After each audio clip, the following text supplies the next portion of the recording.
importance of the human rights approach in artificial intelligence regulation, which is mostly what we are about to discuss today. So this is the perfect link for me to give back the floor to Virginia and to wish you a very pleasant day and good job. Thank you, Marco Cialdone. And while you were speaking, we were also able to reset the streaming, so also the audience online can follow not only on WebEx but on YouTube. And I'm happy to give the floor to Marco Cappato, co-founder of Science for Democracy, treasurer of Associazione Luca Coscioni, and a lot of other things on the right to science. Thank you. Thank you, Virginia. I will be very brief. Thank you, Marco, Euroconsumer, for the possibility of the occasion of today. Marco told about consumers and dialogue, and I think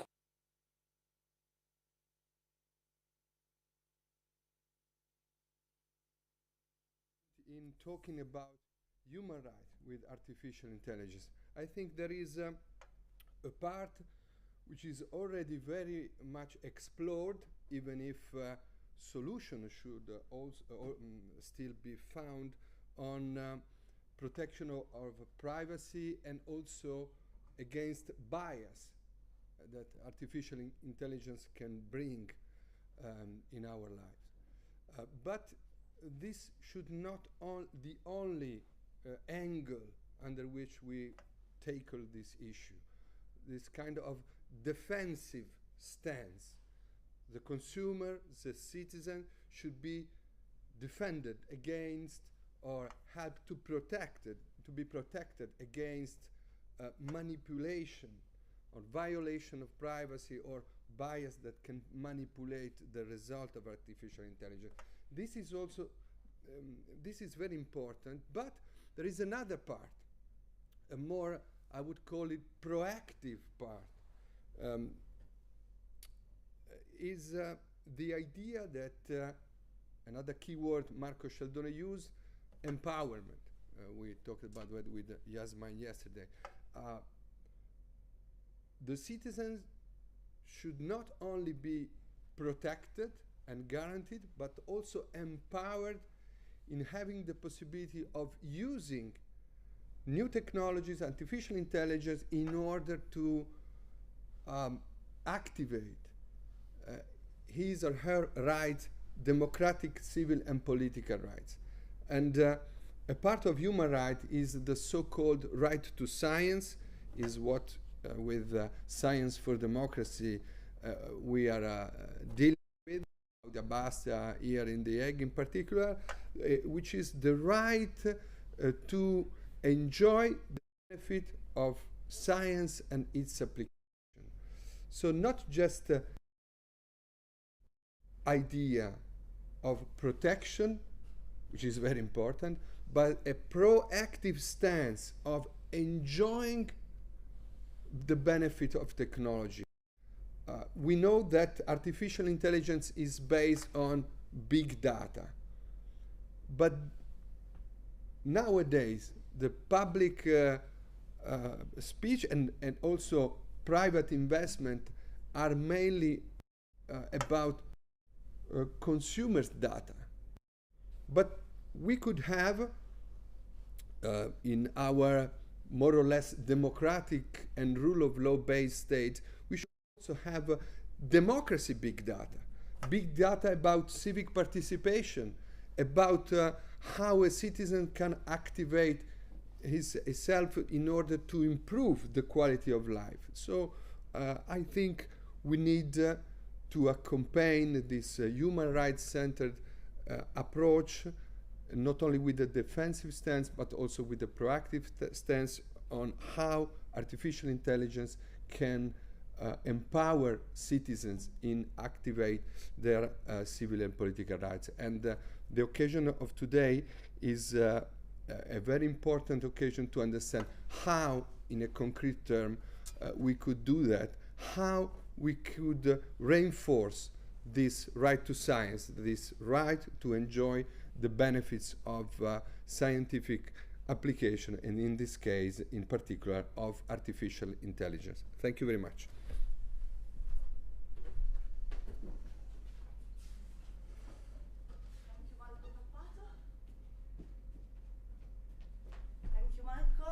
now we give the floor to the Italian ambassador in the Netherlands, Giorgio Novello, for some introductory remarks. I'm gonna move the microphone.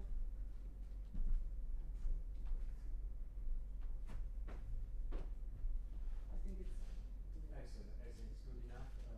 First of all, thank you for your kind invitation. I'm delighted to be here, of course.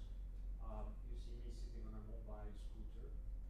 That's because of my multiple sclerosis, which is a progressive nervous disease, which is slowly paralyzing my ability to walk. I don't have any problem sharing that with you, also because the progress of science is definitely helping me a lot in many, many respects. So we're talking about science, what science can do for human beings. I'm a good example that science can be really very, very useful. Had I been born, for instance, I don't know, 30 years ago, I would not be here today to share my feelings with you. This said, we would also like to introduce to you my personal assistant, Rizzi, who will help me now to show you something, not now, but in a few seconds.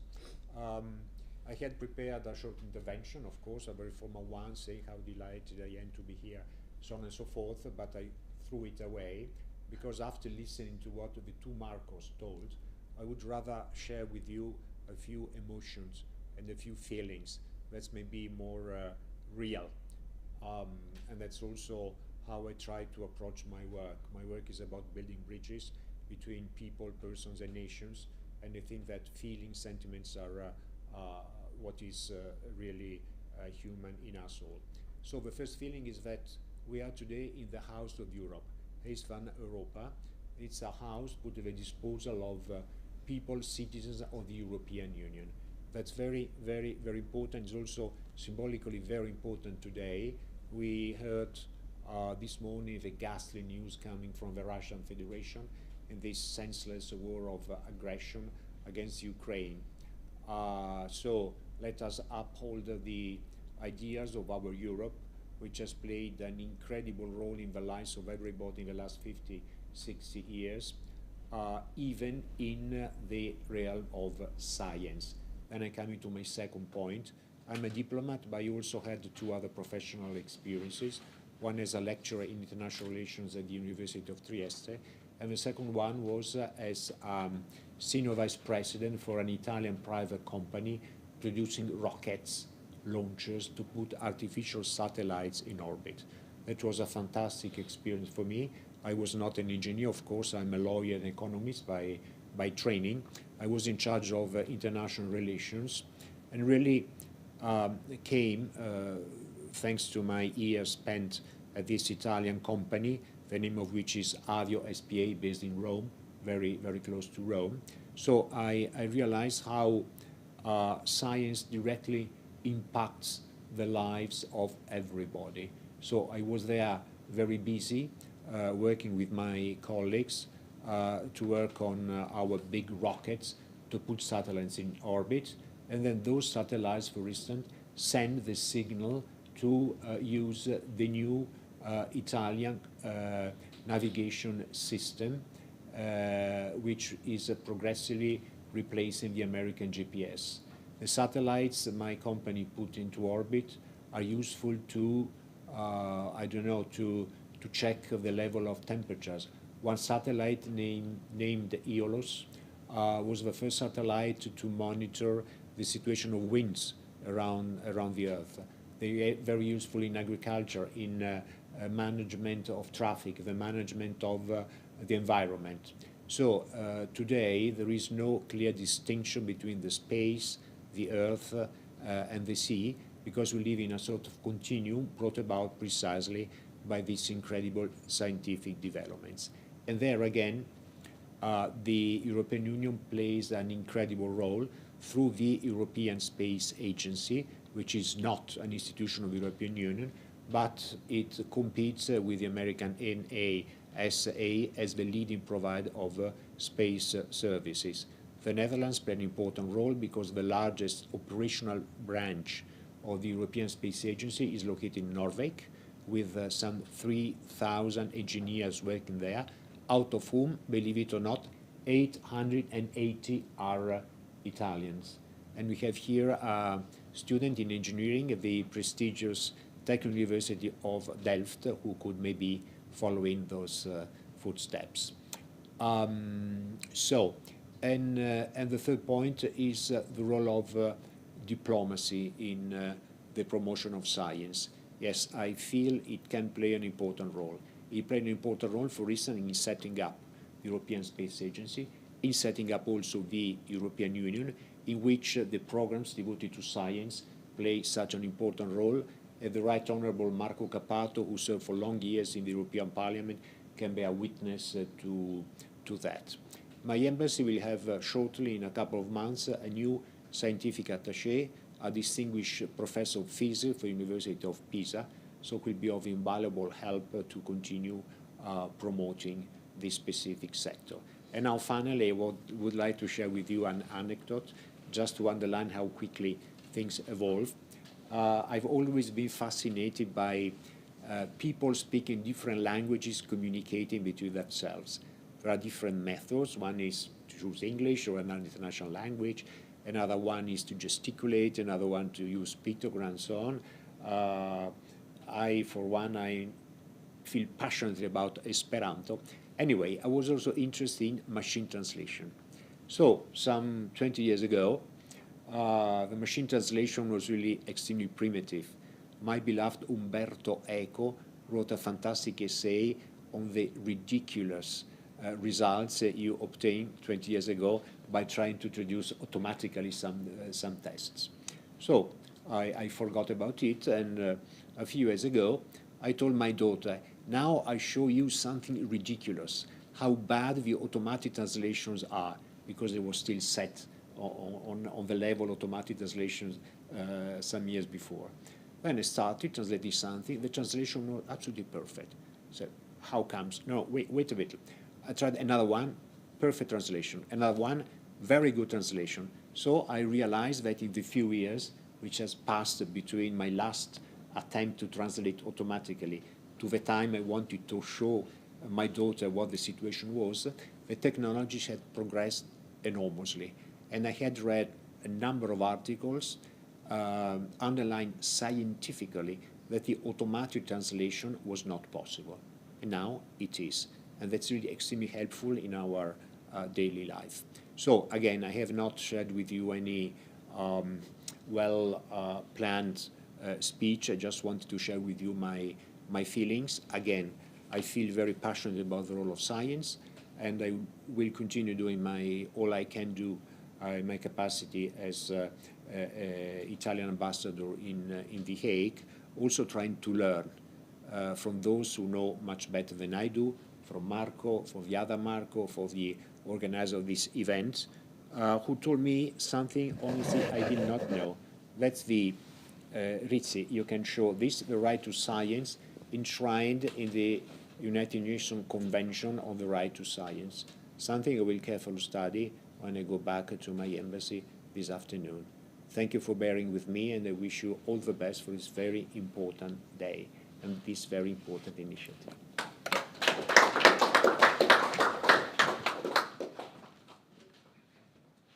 Okay, thank you to the Italian ambassador Giorgio Novello, and we did one additional move for the right to science with his speech. So thank you very much. So we are now launching the first session, which is to offer an overview on one side on the interdisciplinary challenges of artificial intelligence, but also the state of works in the EU institutions on this matter. The person who will facilitate the session is Antonella Sucurro, who is a member of Science for Democracy and a researcher in Germany. And she will lead the session. And maybe in the meantime, we can share on the screen the house space. So we also get some idea, both the audience in the venue and online, of from where our participants are coming from. But also I wanted to have a look at the first questions that we asked in the beginning. If we scroll down, please. No, in the welcome page. Okay, yes. So we had a bit of checking among the participants on which are the perspectives, the challenges and opportunities of AI. So I invite everyone to have a look at this, and also maybe Antonella can refer to the expectations of our audience and participants today on these interdisciplinary challenges. So the floor to Antonella Socuro, member of Science for Democracy, which will introduce the session. Thank you very much, Virginia. So I will be very brief for the sake of time. I just want to say that I'm very happy to see that we have participants from different aspects of the citizens community and professional community. We have policymakers, civil society, scientists, academics, entrepreneurs, and simply interested citizens, which is not so simple. So, and it's actually also what will drive changes, because we know that artificial intelligence applications are already here.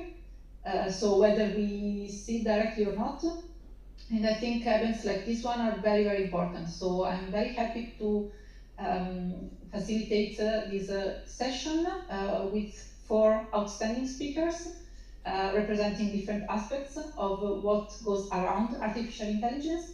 And I would like to give now the word to our first speaker, Marc Rotenberg, who is founder and president of the Center on AI and Digital Policy, with the mission to promote a better society, more fair, more just, a world where technology promotes broad social inclusion based on fundamental rights, democracy, democratic institutions, and the rule of law. This is very, very relevant for us as Science for Democracy, a very important mission. Marc has an outstanding curriculum of academic and publishing works on privacy law, open government, and AI policy, and worked with international organizations, including the Organization for Economic Cooperation and Development, with which he co-authored the Human Rights Framework for AI policy. So I'm very looking forward to hear what Marco will share with us. Yeah, so Marco, the floor is yours.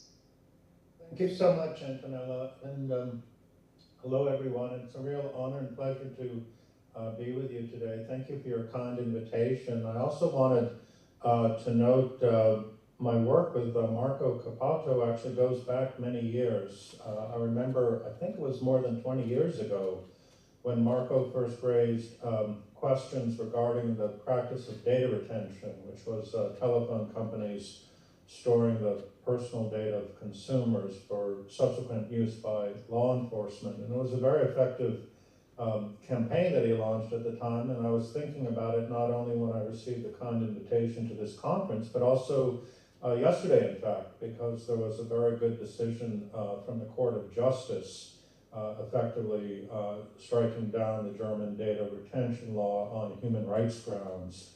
And it's not coincidental for our discussion today, because issues around the retention of data play very much into the realm of AI and machine learning. So that campaign from 20 years ago still has relevance today.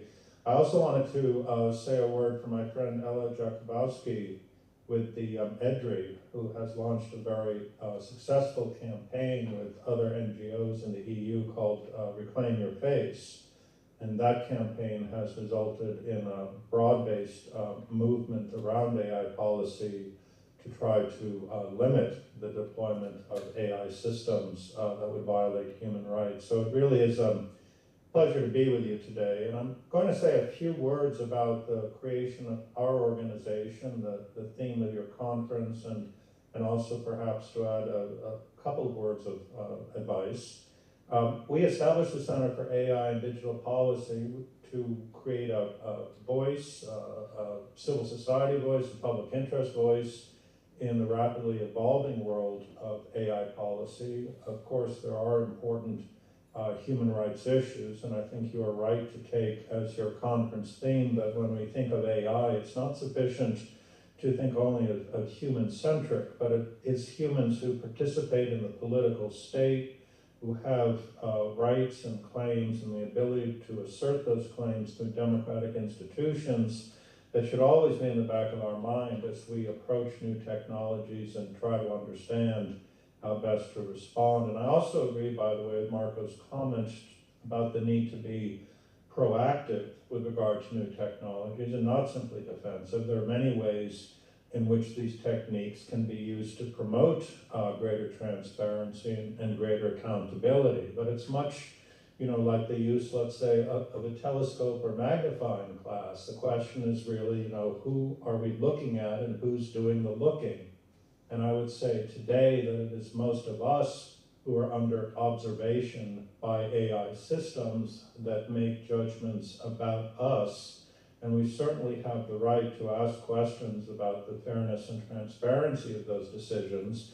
But I think more proactively, we need to begin to turn this lens around and do a deeper inquiry into those who are in possession of these systems and ask questions about how the data is gathered, for what purposes it is used, what mechanisms of accountability have been established. And that is, of course, the essence of a proactive agenda. It is to change the focus of the technologies and the techniques of observation. I also support the view that this should be a scientific enterprise, an evidence-based enterprise. When we launched the Center for AI and Digital Policy, we had set out a methodology to evaluate the policies and practices of national governments.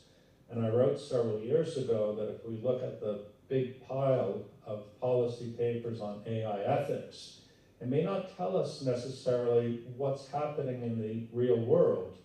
At the time I wrote the paper, I think there were more than 800 frameworks for AI ethics, interesting and helpful.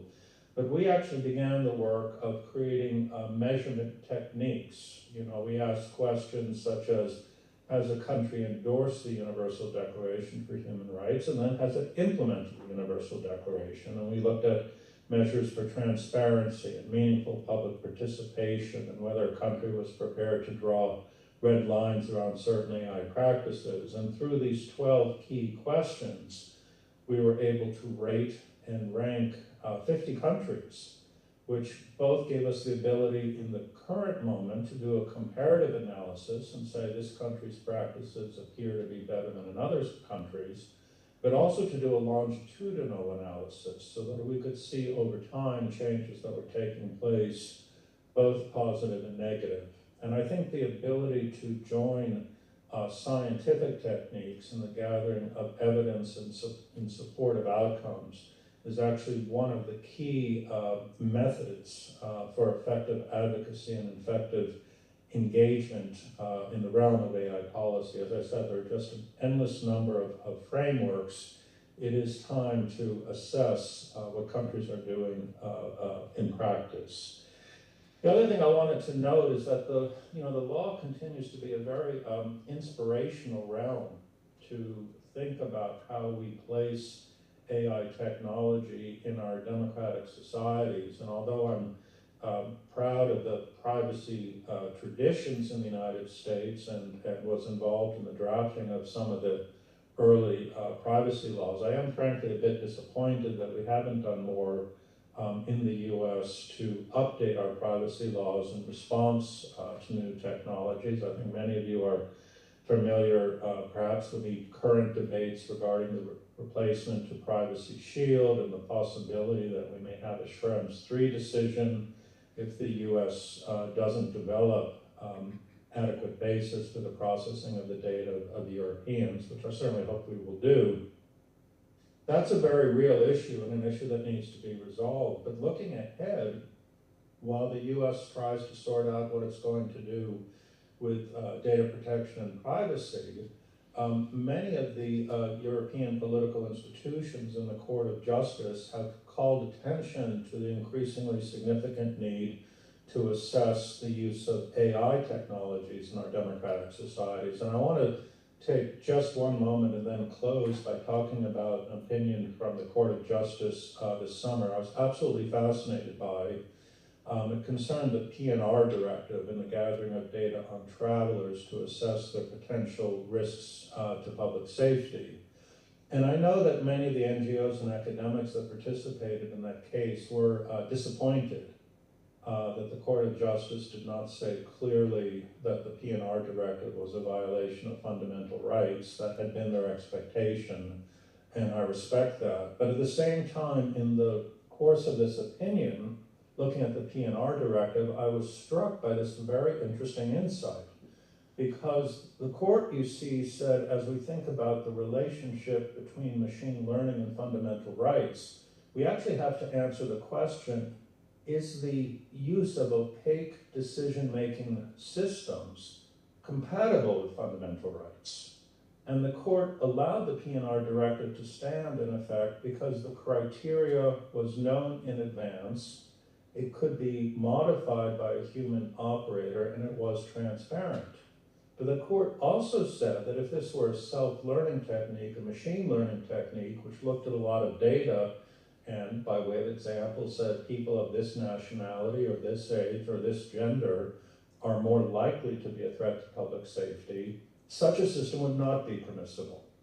And this is a very powerful insight into how we think about the relationship between artificial intelligence and our democratic society.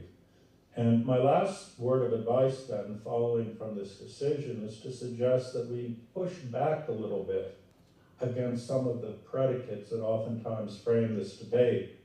People will say, for example, well, you can't have artificial intelligence without collecting a lot of data. I don't think we need to accept that premise. And let's just say that directly.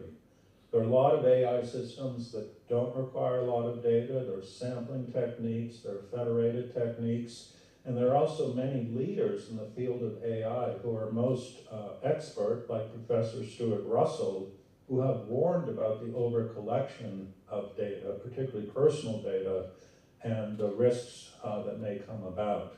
So as we go into this discussion, and again with appreciation for the opportunity to participate, I would urge the use of scientific methods for assessment.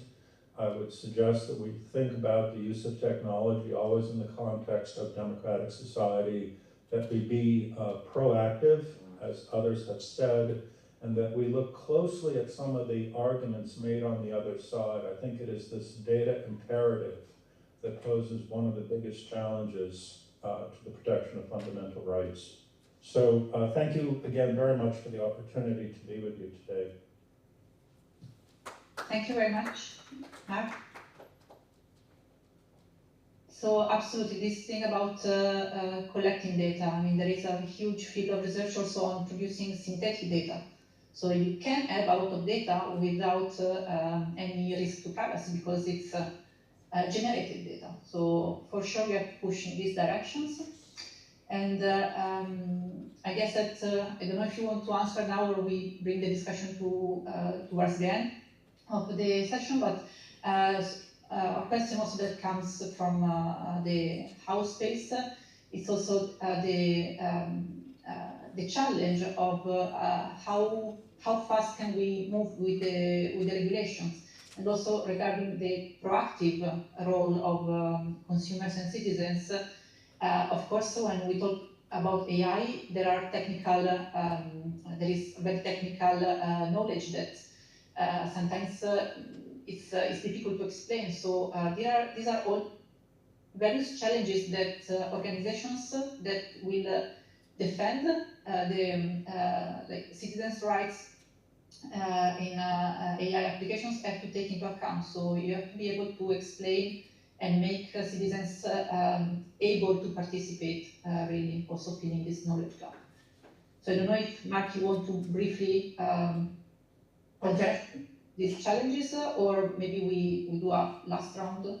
Sure, I'll just make two brief comments, and I have the honor also next week of speaking with the European Consumer Association, the BEUC, in Brussels, about similar themes regarding the participation of consumers. And my advice is that we should not wait for the adoption of the EU AI Act. I look forward to the adoption of the EU AI Act, and I think it will likely have a similar impact as the GDPR. But you know, that's still some time away.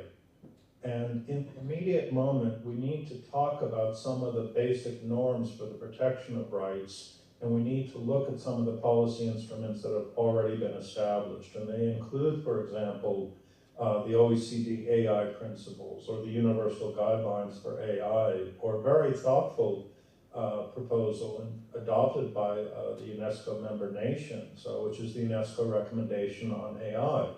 These are already legal norms for the governance of AI, and I believe that experts and advocates and others in the field should build on these norms as we go forward in this discussion, and not simply wait, a couple of years until we have the EU AI Act. And again, this is not against the EU AI Act, it's simply to underscore the urgency of this moment. Thank you very much. So now it's my pleasure to welcome the second speaker of the day, Kim van Sparrentak, who is a member of the European Parliament for the Greens and the EFA Group since 2019. So she's member of the Committee on Internal Market and Consumer Protection and the Committee on Employment and Social Affairs. And she works on different aspects related to what we are discussing today. So AI that respects human rights, regulating big tech, very, very important, and greening the internal market. And she's also committed to fighting for gender equality and LGBTIQ+ rights throughout her work, which is also extremely relevant when we talk about AI and that is unbiased. So Kim, the floor is yours. Thank you very much. And I'm very sorry, but I will have to leave in 13 minutes. I hope that's okay, because yeah, it's a busy schedule today and we're a bit late. But very happy to talk to you all today. And maybe let's start a bit to discuss, what is the European approach to AI? Because AI can really benefit our lives. We can make production processes less wasteful. It can be used to save us from dull administration. But especially here in the Netherlands, we have seen how algorithms can also be used to automate injustice. And if you look at the biggest scandal we had in recent years, the government had to step down, which was the child benefit scandal, which meant that tax authorities used an algorithm to detect child benefit frauds. And this led to thousands of innocent people being flagged as fraudsters, leading to orders to pay back all child benefits they have received. It plummeted people into extreme debts and did derail their lives. And 1,675 children of the parents that were flagged as frauds were eventually even taken away from their parents, and they still don't know where they are.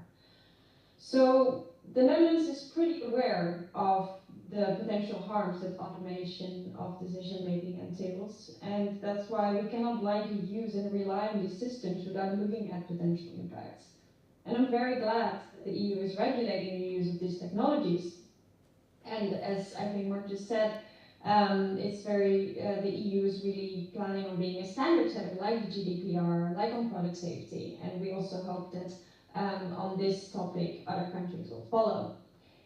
So I think the regulation is really a great opportunity, but we really have to get it right. And I think there's a few things that would be very important to address when talking about the AI proposal. First of all, it takes a product safety approach, which is a model that the EU is very familiar with because many products are regulated on the EU market. It also follows a risk-based approach, so the idea being if your system does not pose a risk, you're clear to go. But if you want to place a system that poses a high risk to health, safety, fundamental rights in the market, you have a number of obligations. So the proposal has a list of high-risk areas and uses, and before placing a system on the market, providers of the system must check if their system's intended use is on the high-risk list. And if so, they need to meet a number of technical requirements, such as transparency through logging, ensuring data sets are free of bias, and that the system is secure. And these requirements will be implemented by standards. And companies willing to place high-risk AI on the market have to self-assess and show they have complied with the standards. Then they need to register the system they're putting on the market in the transparency register with all technical documentation. And the proposal also has a list of prohibited AI practices. These are practices that pose an unacceptable risk to fundamental rights. This, for example, entails a ban on social scoring, something we've seen in China, a ban on manipulation, and a ban on real-time remote facial recognition by law enforcement. So, looking at the proposal, we are relying on a product safety model, and this has two consequences. First of all, the regulation is very much born from a market narrative. And secondly, the regulation focuses on the design phase and technical requirements, such as like having device and transparent systems. It doesn't look at how the system is actually used and how these systems are governed when they are used and which safeguards are put in place when they are used. And coming back to this child benefits scandal, it was not a broken or non-transparent system. It was a racist tax authority and very conscious go hard on fraud attitudes in childcare benefits that had been automated on a large scale, combined with the fact that nobody was able to explain these decisions or help the wrongly accused. And this happened because by blindly following a system to take decisions about people's lives, in practice civil servants were also wrongfully taking their hands off cases and delegating their own responsibility to take fair decisions and motivate it. So how can we improve the AI Act? Well, I think we have to focus on several things. We need a broad scope, we need a better embedding of fundamental rights, and we need to empower people affected by AI, and we need to include environmental impacts. So the scope. I think it's really crucial we have a broad scope, because the child benefit scandal was a very simple risk model. There was no high-tech magical model, it was not even self-learning, and still a form of automation that had a huge impact on people's lives and fundamental rights. So to me, the scope of which system this regulation applies to must be broad, and not only focus on intended use, but also reasonably foreseeable use. Otherwise, we create major loopholes if companies can simply escape all obligation by saying this use was not intended, when it's perfectly possible to use the system in a way that's risky for fundamental rights. And of course, I also often then hear, oh, but what if a simple calculator or Excel sheet falls under the AI Act accidentally?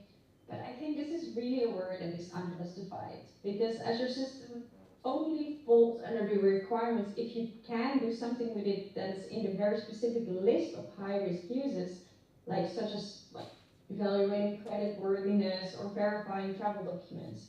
But if you use even a very simple system to estimate whether somebody should get a loan or not, you should be able to comply with very basic transparency and data management rules. Then about the embedding of fundamental rights. I think it's very crucial we better embed them in the proposal. And I think the first way we can better embed fundamental rights is by strengthening the proposed bans so they no longer have loopholes, and extending the list of prohibited systems, like a ban of surveillance of workers or at school, and a full ban of facial recognition in public space. But also think of pseudoscientific emotion recognition technologies, or gender or sexual recognition. I think the second way we can better embed fundamental rights is to make sure we have fundamental rights impact assessments for each use of a high-risk AI system. Because I think if we designate a specific use as having a risk to our fundamental rights, the only next step is to look at what the exact specific impacts there potentially are for each use, whether they can be mitigated, and if so, how. Then about empowering the people.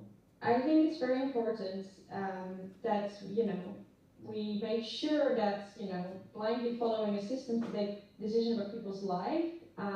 It means that also people tend to take off their hands of decisions that have been made. And that's why it's really important that we don't get into a dystopian system where the computer says no and you have to fight the computer, but actually make sure that always there is a human in the loop. Next to that, I think it's very important that we don't only focus on the designers of AI systems, which is now a very clear focus of the AI Act, but really also look to make sure that we make sure that the people who use it are in the proposal, and also that there's a strong right to redress for the people who have been affected by AI system. And I think ideally building an automatic right to explanation should cover situations and trigger people to think. And the right to explanation, redress and complaint should be standard in all government structures where decisions are made. And then lastly, the environmental impacts. I think it's really important we include environmental impacts in the regulation to make sure the digital transition doesn't hamper the Green Deal, the other very big project we are working on in Europe. And we have to look at both what is high risk and also make sure that environmental standards are on the list of technical standards they must comply with. So these are some of the proposals that I have done to change the AI Act and, in my opinion, to improve it. And we see that it's quite a tough political climate sometimes to protect fundamental rights. There's a very strong lobby trying to divide the EP and the Council around the false premise that any regulation hampers innovation. So I think we just have to continue explaining that the EU and especially small companies have a lot to win with clear regulation, because that makes sure they can trust the systems they want to use. And then they have clear rules on how or they can or cannot use AI, which will only increase the amount of people that adopt AI systems in our European market. So I think innovation can no longer be an excuse to delay action. I think we have to steer innovation in a way that benefits our economy, our society, our environment, and we have to make sure it doesn't harm people and democracies. So I'm looking forward to make some ambitious choices in the coming year. Thank you very much for the... Yeah, I keep forgetting that there is a live audience which can clap.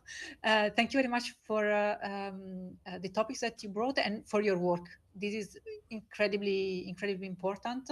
And I think that the example that you brought up really shows the risk of this black box approach where people don't question the results, and which might also be a result of just confirming some personal biases.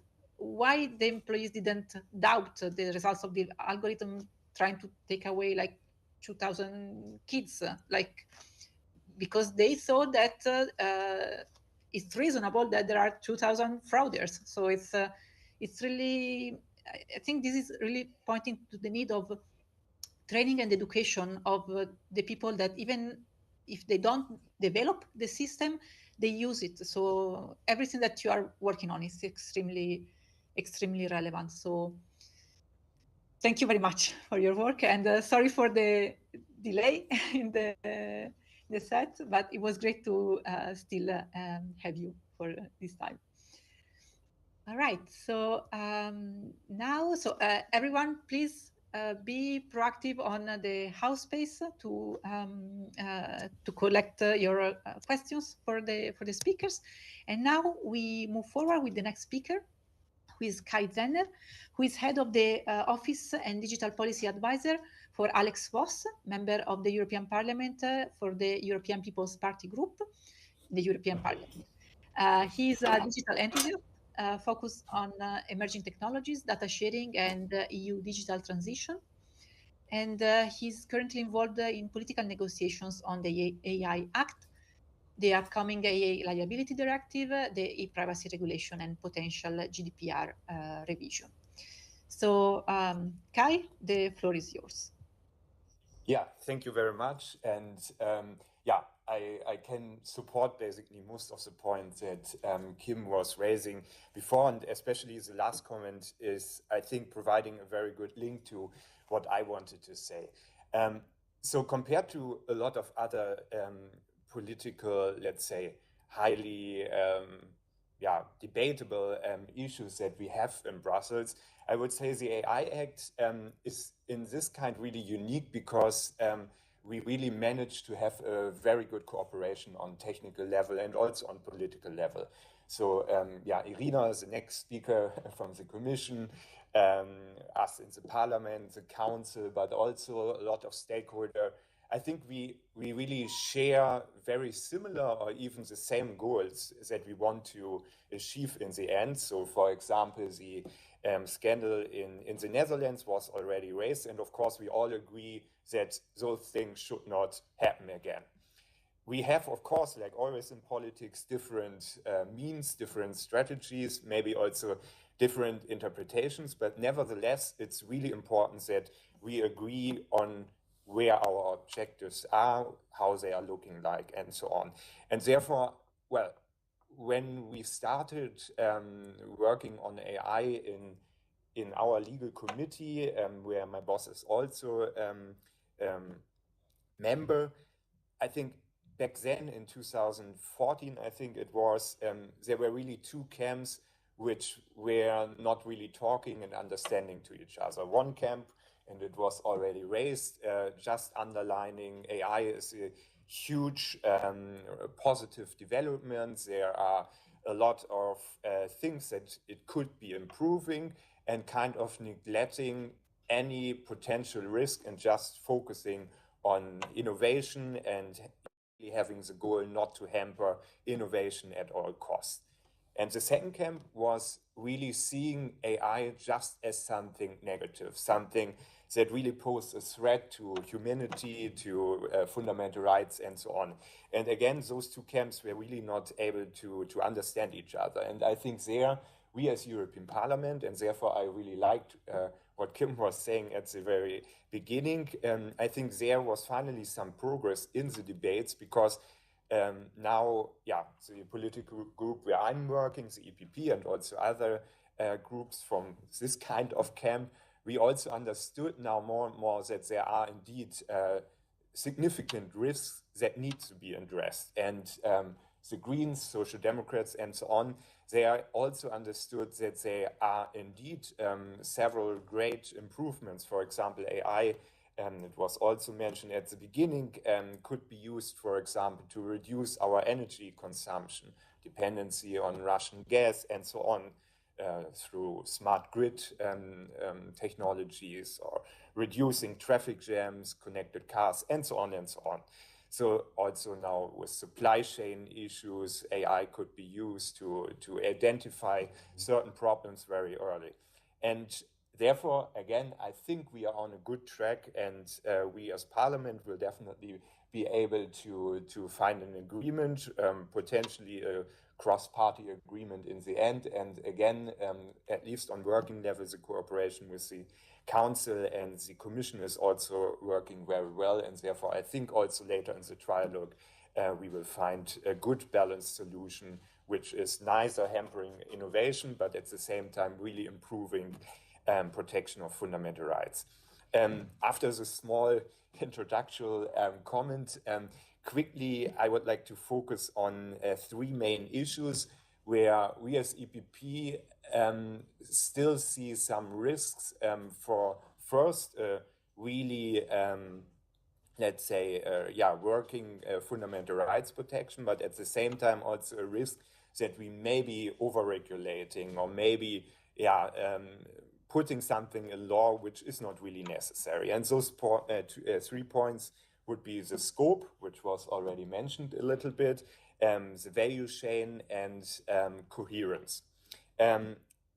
Quickly to the first point.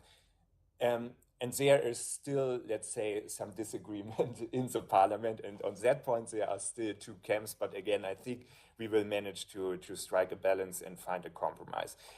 For us, it's really not understandable why the Commission and also other stakeholders or actors in Brussels were first really focusing on the second wave of AI. So it was said that expert systems that were a simple algorithm, they were already covered by existing legislation, and therefore it was the data-driven second wave of AI technologies, so machine learning, deep learning, and so on, that leads to legal gaps in our EU framework, but also in the national legal framework. And one of the diagrams, I think, it was coming from the Commission that we really liked, singled out 7 elements of the second wave of AI, like data-drivenness, unpredictability, autonomy, opacity, openness, complexity, and vulnerability towards cyber attacks, and so on. And again, for us, it was completely understandable why those elements are really leading to the need for Lex Specialis AI. But we do not really see now the need to include first wave AI systems. also with the mentioned scandal in the Netherlands, so we were a lot in contact with, for example, the Dutch government, with Dutch stakeholders, also with NGOs and so on. And until now, we are not really sure that there is need for an additional legislation, because in our understanding, what happened there was already illegal by the existing law. And again, therefore, we tend until now to at least focus more on the second wave of AI systems. This is what we proposed in our amendments, and so far what we are seeing in the council, it's also going there in this direction, what we would understand. We would agree to definitely include certain technologies, also technologies which are more on the side of the first wave AI systems, if they are not really covered. But this question would need to be answered. And similar to the first point of the scope is the risk-based approach, which for us is really key. Again, there I think many political actors in Brussels kind of agree. There are some different views how far we should go. And maybe one of the problems is that certain policymakers, for example, want to apply explainability to all AI systems, while we would say this goes against the risk-based approach and therefore should be avoided. But again, hopefully we will manage to strike a deal on that part, which again I think is really crucial to have in the end a good protection of fundamental rights, because with an unclear scope, it would really lead to problems in the enforcement of fundamental rights. A second point, value chains.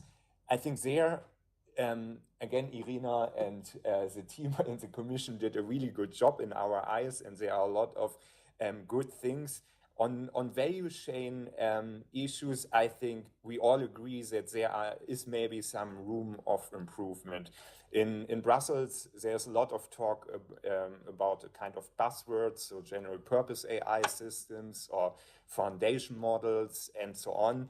It's not really clear if those systems are really 100% covered, if certain aspects should be included by additional provisions. And it's also, now going back to more general value chain issues, it's also not really clear what will happen in daily business cases. So if, for example, a provider is offering an AI system via an API access point, or if there are, for example, 5-6 companies cooperating together, could they all become provider? Do we need something like a joint controllership, like in the GDPR, so a joint providership?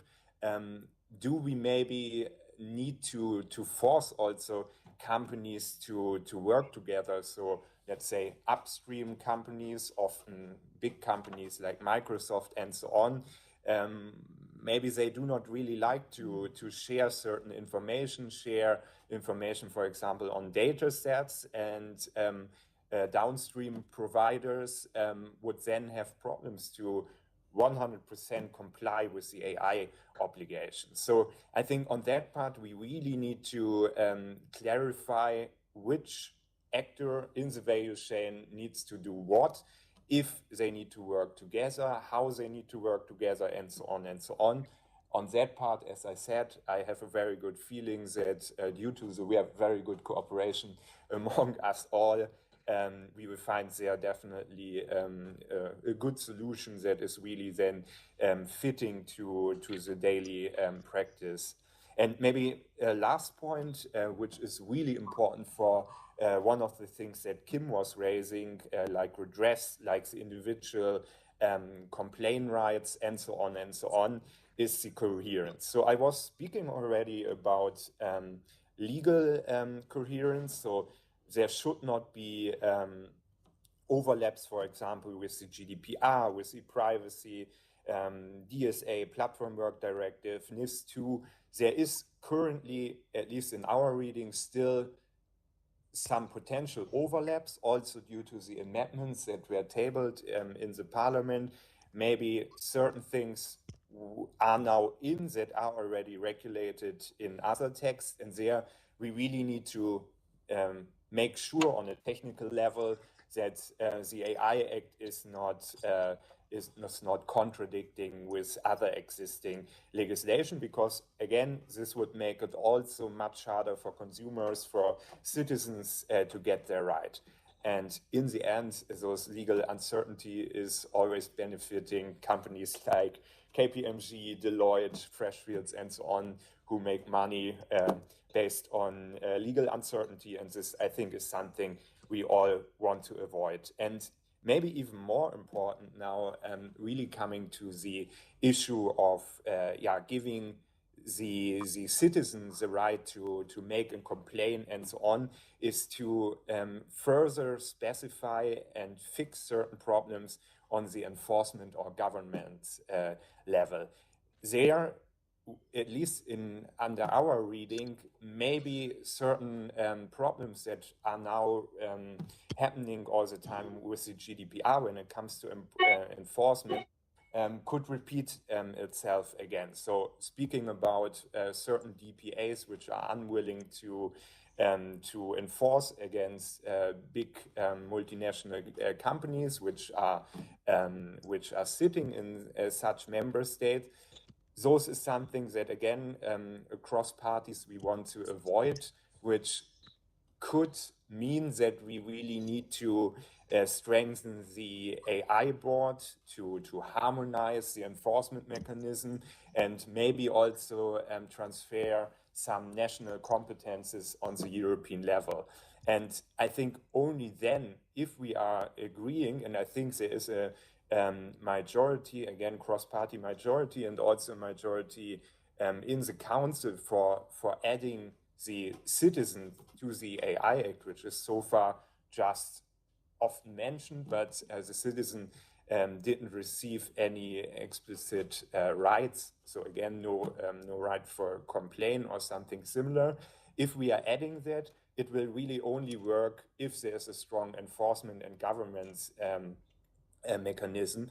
And there, for example, the AI board could really, really help if one company is violating AI Act obligations in several member states, to really help, for example, consumers to unite, to file a class action claim and so on. Without strengthening the enforcement model like it was proposed by the Commission, I think this will not really happen or will not really be successful. And then we, even though we would support it, would fear that it will lead to a lot of disappointment by European citizens, because they would have it in the law, but they could not enforce it. So it would never work. They would not get, for example, any redress. Again, my feeling, and also the feeling from my boss, is that we are on a very good track. We are very happy of the good cooperation, and the three things that I presented in our eyes are key to make the AI Act work, and especially to let the AI Act really improve the protection of fundamental rights. But we really need to fix, especially on those three parts, the presented issues and also a few other points. And with that, I would stop. And thank you. Should I go down or sit here? Okay.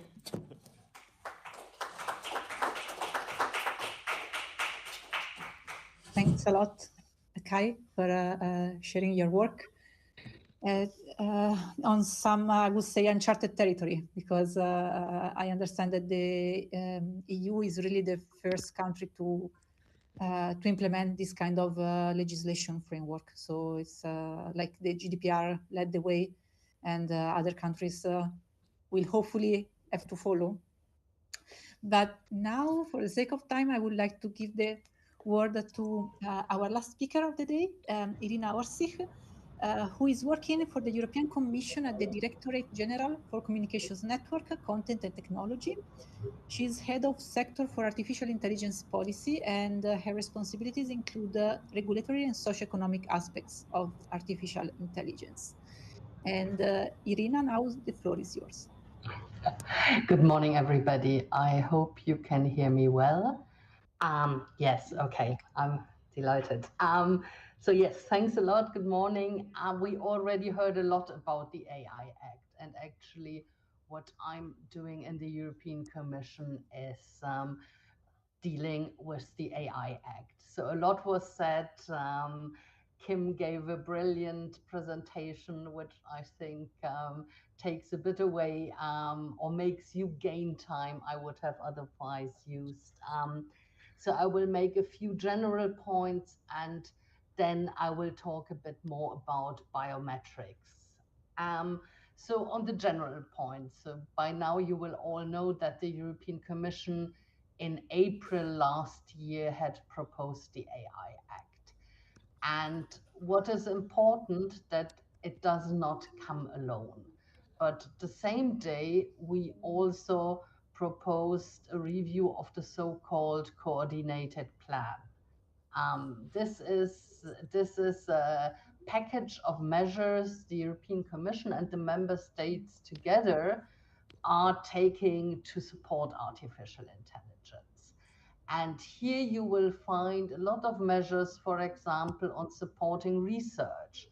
And the European Commission, the European Union also supports research, for example, in privacy enhancing technology, in synthetic data, and plenty of the things which are important as well. So just bear in mind that it is not only about the act, but it is also about plenty of measures really to facilitate AI and also to facilitate the objectives of the AI Act, which indeed is very much targeted at fundamental rights as trustworthy artificial intelligence. The AI Act also does not come alone in terms of already existing regulation. And we were talking already a lot today about the data protection rules. But this is something very important. We have many more. We have the Charter of Fundamental Rights. We have consumer protection rules. We already heard today about the safety rules. We will be proposing in a week liability rules for artificial intelligence. So this act needs to be seen like one piece in a big puzzle. And this is the AI Act. And actually it interlinks and interacts with the surrounding legal acts, which is very important when sometimes there is, for example, the question to prohibit something. If this is already prohibited by another act, we will not do it again. This could just create confusion. So therefore, it always needs to be seen in the broader context. And third general remark is about research, because this is also what this conference is about. The AI Act, as Kim has said, is very much focusing at the product cycle, which means that it comes in at the stage when the product is being put, when the AI is being put on the market. This has two implications. Indeed, with the AI Act, we do not focus on research. So research is excluded from the scope from the AI Act, according to what the Commission proposed. This might well change in the negotiations, which means that all research is allowed, is possible. And to a certain extent, as I said before, also being promoted. But second of all, Kim was saying like, okay, we are too much basically in the design phase, in the putting into the market, but we don't look sufficiently of what's going to happen around and in particular afterwards. And I would like to say, so yes, there is a main focus on the moment when an AI system is being put on the market, but that's not all. We are having what we call a life cycle approach. And we also have a couple of obligations which happen afterwards. in particular communication related between the one who is then using the artificial intelligence and the one who had provided it. And there are plenty of communication obligations that really one can monitor how it goes, one can see when there are certain problems. So it goes a bit further. With that, I would like to come to the question of biometrics, which I was asked to specifically talk about. So Kim was already presenting the different levels of risk of the AI Act. So as we said, there are applications with minimal or no risk. There is something which we call a certain transparency risk. There is high risk, which is the core, and there are the prohibited practices. And I will just quickly guide you through what this means in the field of biometrics. So first of all, we have what is not regulated, because the Commission thought that there is a minimal risk or no risk at all to fundamental rights and safety. And this in the field of biometrics would comprise all the applications where you have a verification or an identification you agree to. So for example, if you de-lock your phone, or if at the border you take the queue where you show your passport and in the same time there is a camera verifying whether you are the person you pretend to be. So all this is not covered by the AI Act. It is indeed covered by the data protection rules, and there the rules say that you need to be informed about this, and you also need to get a possibility of a different way to authenticate or identify yourself. But this is not subject to the AI Act. The only thing we propose here are voluntary codes of conduct. Then we have in the second layer, and you need to imagine the thing like a pyramid. So that was the bottom. That was around 80% of all different use cases. The second layer would be AI with specific transparency obligations. And there indeed, we added the systems on emotional recognition and categorization. So if now the camera analyzes how happy or unhappy I am and says like, okay, that's a woman, she's whatever, in her 50s, she is wearing black, so na. So all this I would need to be informed about before, which means that also, again, I would have the possibility to run away and to say, no, I don't want this. Emotion recognition, like whether it's assessed if somebody is happy, unhappy, and so on. We believe that we only need the transparency requirements here because there are quite a number of beneficial applications. Beneficial applications, for example, to help people with who are blind, or where there are other diseases, where there is, for example, something like autism. So there are plenty of applications which can be pretty helpful, or which can just be used for statistical reasons. That's why we only have the transparency requirement. We then come to the core of it all, which is high risk. So high risk, we have all remote biometric identification systems. This is like mass surveillance. So all the systems which are somewhere in the space and observe you. Here we have the high risk, which means that first of all, these systems need to comply with certain requirements before they are put on the market. And these requirements relate to the quality of the data in order to avoid discrimination and bias. They relate to certain documentation requirements to make the systems traceable and audible. They relate to certain information which needs to be provided to the user. Then we have human oversight, where we even have some special rules here saying that whenever any action is taken on the basis of a biometric identification system, you need 2 people before who confirm that really the match is a good match. And we have certain requirements with regard to robustness, security, and cybersecurity. So this is before it gets on the market. Indeed, again, as I said before, there are also certain reporting requirements when it is on the market. And there is a requirement to have a risk management system. So really to look into what the system is doing, and also if there are any dangers, if there are any things happening, you have immediate reporting obligations to the one who was, to the provider of the system, but also to market surveillance authorities. So this is the high risk, and actually all the fulfillment of the requirements is also subject to a conformity assessment by a third party, no self-assessment, and again it continues in the life cycle. And then we have the unacceptable risk, where we have the remote biometric identification in publicly accessible spaces for law enforcement purposes, with certain exceptions. We hear frequently this is too narrow. If I still have a minute, I will just already reply to the most frequent criticism we have. So why is it only for law enforcement purposes and not for private purposes? That's very important, but the data protection rules are dealing with the private purposes.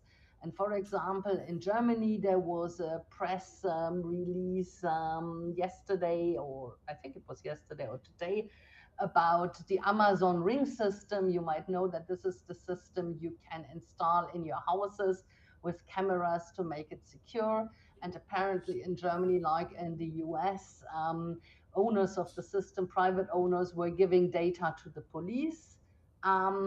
And there now the one of the regional data protection persons is announcing that they want to fine Amazon under the data protection rules, because this is a use which is not covered by the rules.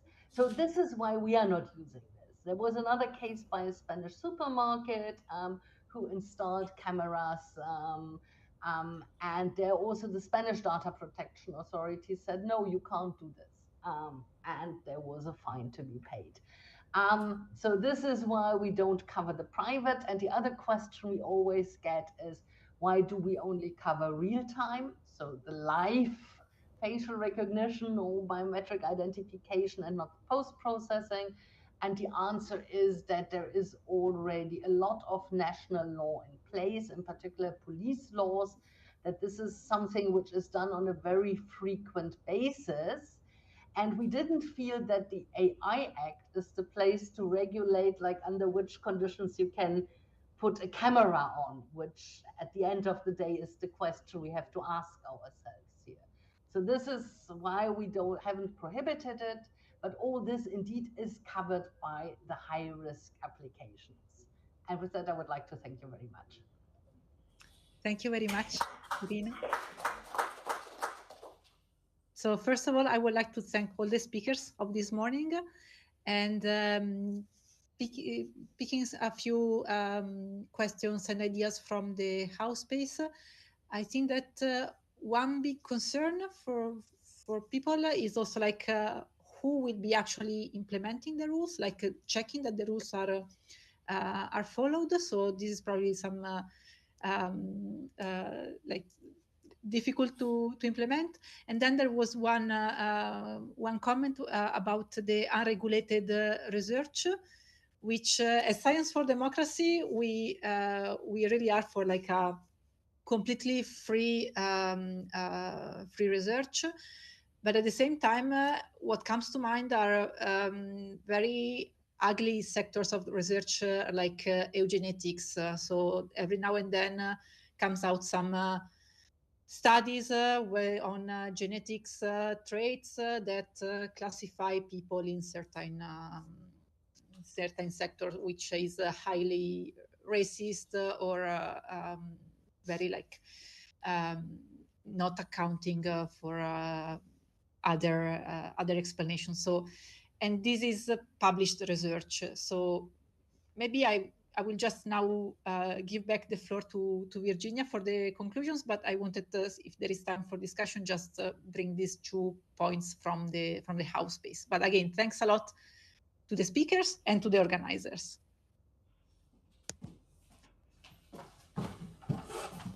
Thank you, Antonella. I don't know if some of the speakers had reactions to the conclusions that Antonella drew. We have 4 more minutes to some quick reactions, and then we may move to the next session. So I see here on stage, yes. So regarding the enforcement, I already mentioned it as our third point. And again, we are unsure that the current proposal there from the Commission would really work, because again, we saw with the GDPR and so on, if you give member states too much flexibility and too many options, they will maybe go for something that in the end backfires. And currently, on the national level, there are potentially 3 actors which would fall under national competent authorities. So National Supervisory Authority, Notifying Authority, and Market Surveillance Authority. And a 4th one could be the National Public Authority supervising union law protecting fundamental rights. And then on the European level, we would have the European Commission, the AI board. Well, the expert groups could not really enforce something, but they would be also involved, and the EDPS. And there, I think, again, on a technical level, we should probably really make clear, the Commission already tried to do it, who is the single point of contact, what is happening in potential situation where 2 member states do not agree on a certain issue, and maybe again learn from some mistakes that have been done with the GDPR. And again, I think there in the Parliament, and what I hear and see now also from the Council, there is a kind of strong majority to really strengthen the AI board. So maybe not create now already a digital agency, AI agency, what some people want, but at least give them a kind of secretariat and transform them to an independent body with their own legal standing, and also give them more competences, and maybe also allow them much more than the Commission envisioned in their first proposal to really do a strong monitoring and so on and so on. I think this would improve the situation, but enforcement and implementation is really key, like with most of the laws. And the second question was because... Antonella, do you want to repeat the second question? But since we need to smoothly transition to the next session, I want to make sure that people in the room has comments or questions or things that want to add to the conversation. No one in the room? Okay. So there was a second question, but also I see the Isabel from the Commission maybe wants to add something as well. Or other... Okay, but please come here, because otherwise we lose the audio.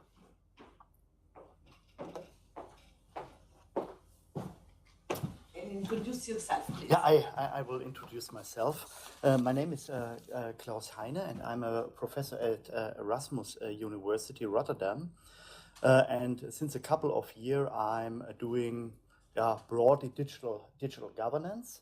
And there I'm more concerned with fundamental research questions, but I'm also in the Dutch AI coalition and in the German platform learning systems. So I take the advantage now that Irina Orssich is still here from the European Commission, and I have not expected to be already here on stage, because in the end it is a small question. In the end, I sensed in the room that you, Irina, but also that you from Axel Voss, in the end were quite positive about what has been achieved with the AI Act, and one can be also of this opinion. But especially Irina, in your optimistic talk, I sensed a little bit that you ruled out in the end all kinds of critical issues which have to do with face recognition, but maybe we could also go there a little bit further.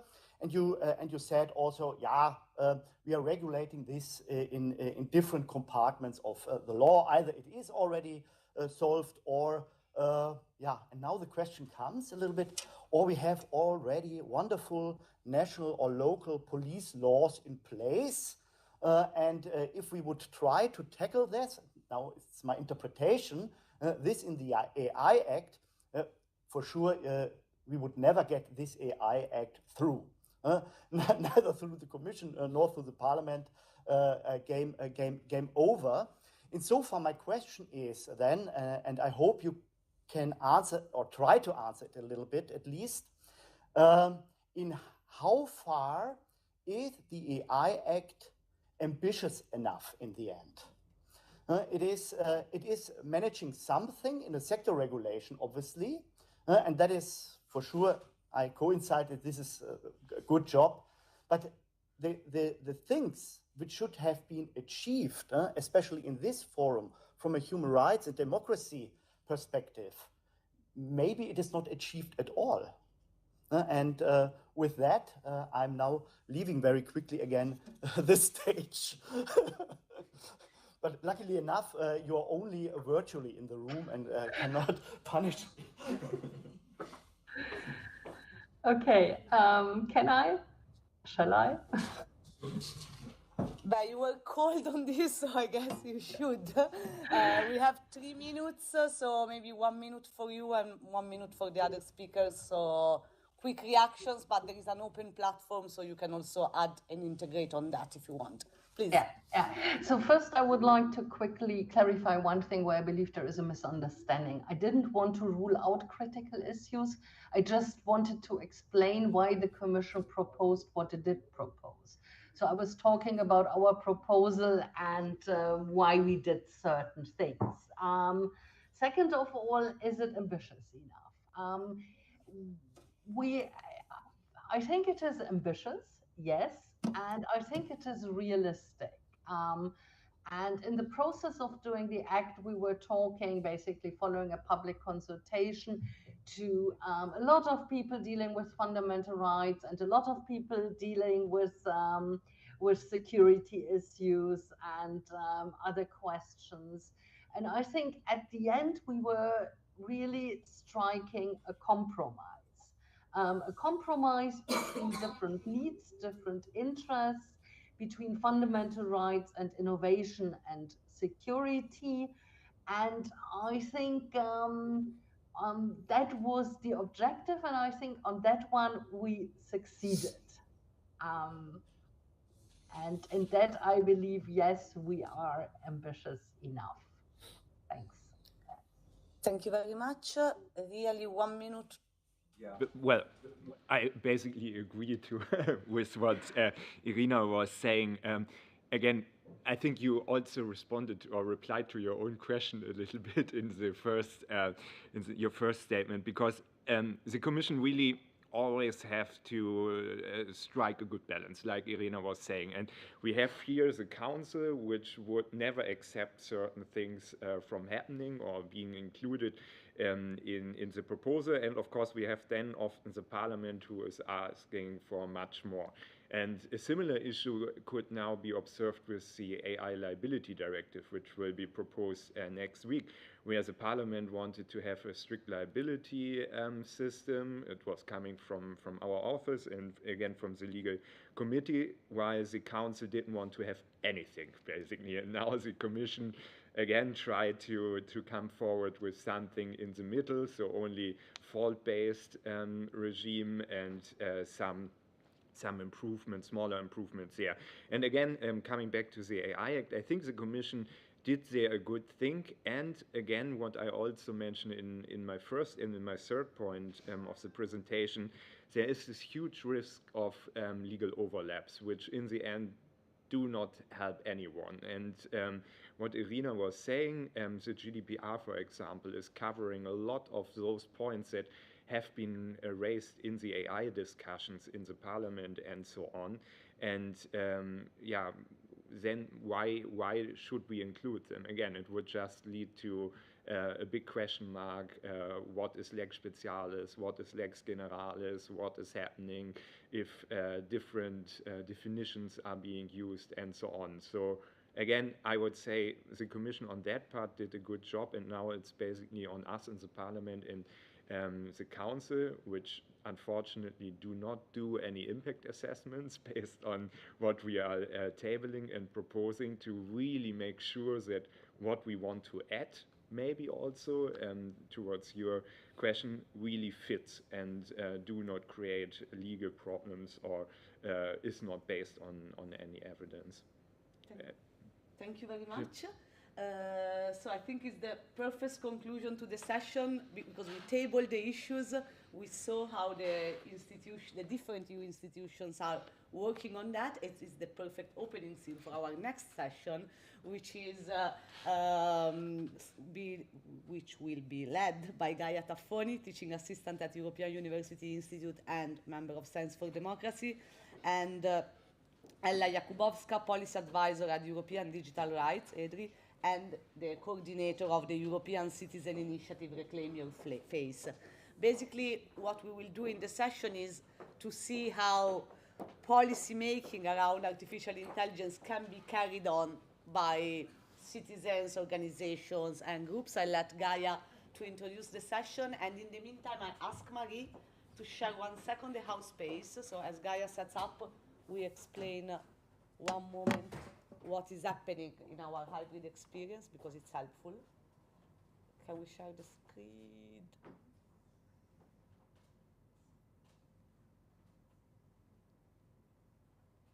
Maybe we can't. Okay, here we are.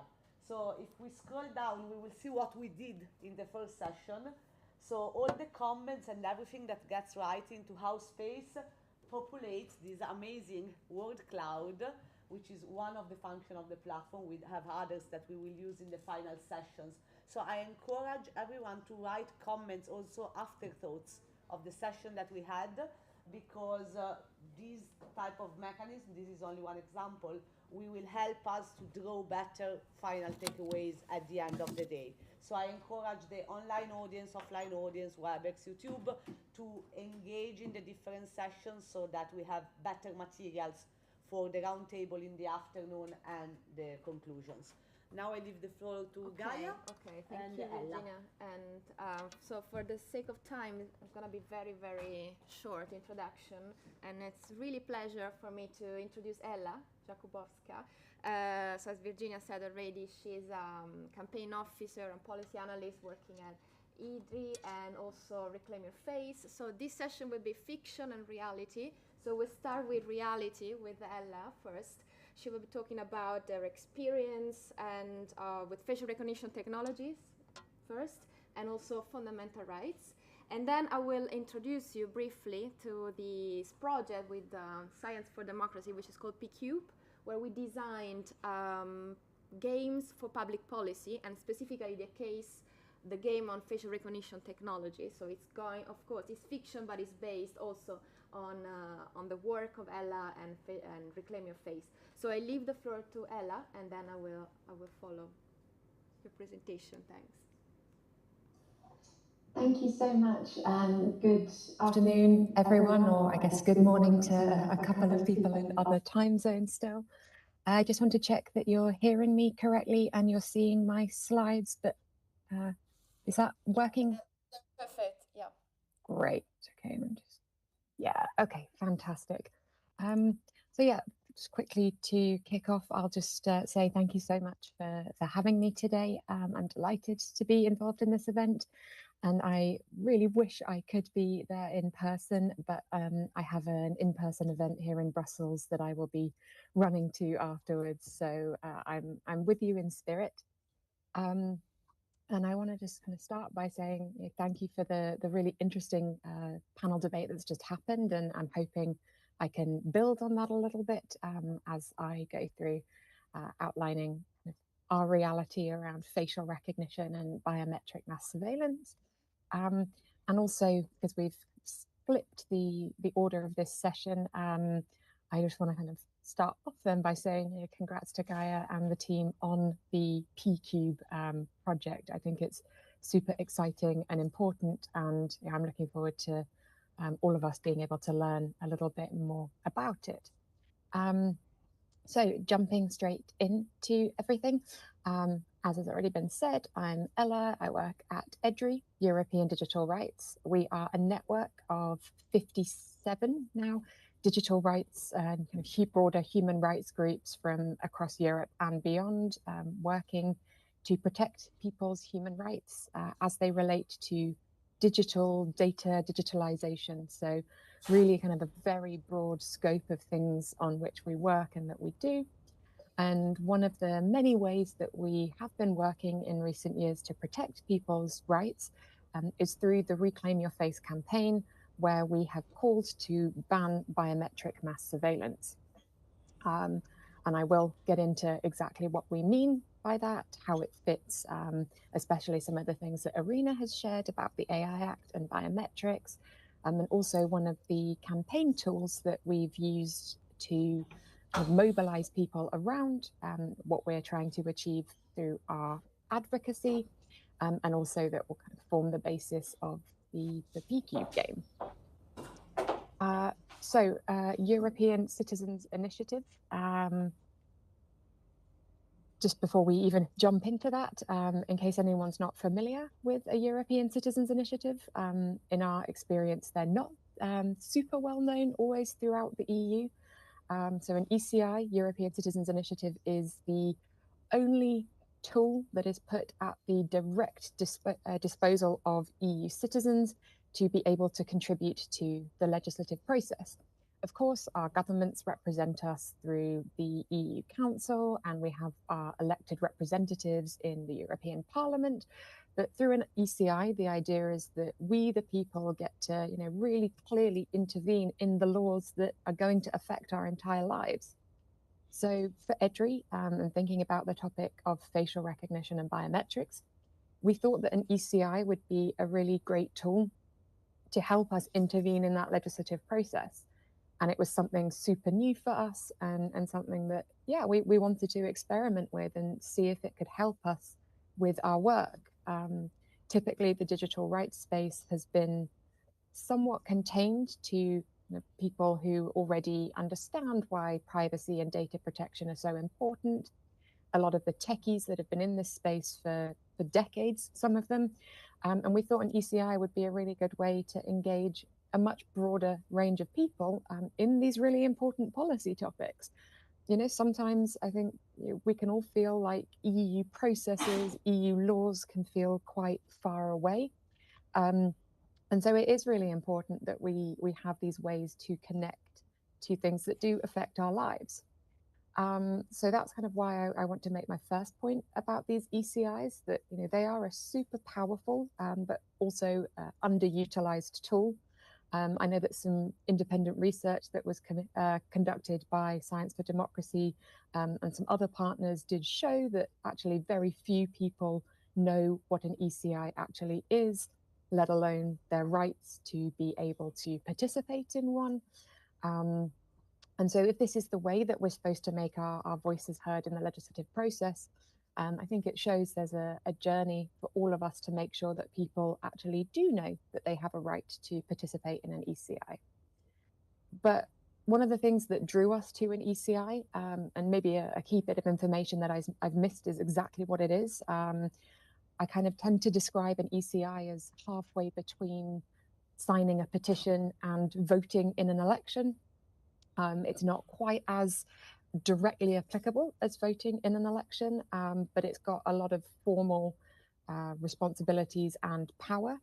But it's like a petition in the sense that you choose a topic that's meaningful to you and you try and get a certain number of people to join you by signing that ECI. And in the case of ECIs, the threshold is 1 million people from at least 7 EU countries. So for us, that was really appealing as a way to get our topic, this issue of biometric surveillance, the massive rise in facial recognition, which I'm going to jump into in a moment, how to get that onto the EU's political agenda. and also to influence not just within the EU, but actually to help that impact go even further globally, because within Europe, we are not the only ones that are struggling with the rise in biometric mass surveillance of our public spaces in ways that can impact a lot of our human rights. But we're also working with campaigners in India, in Australia, in Latin America, and many other places where these issues are also really, really prevalent. And for us, one of the big appeals of an ECI, as I guess I've sort of touched on already, is the fact that it gives us something to mobilize around. Often in the digital rights space, we can talk about privacy and data and freedom of expression, but these ideas can feel quite abstract and quite hard to connect with. And it can be hard to often know how to help people feel like they can help with these fights that we have, these legislative battles.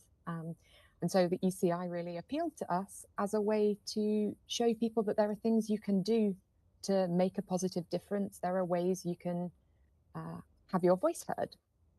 So jumping into our ECI specifically, we started preparing it over 2 years ago, and it has now closed.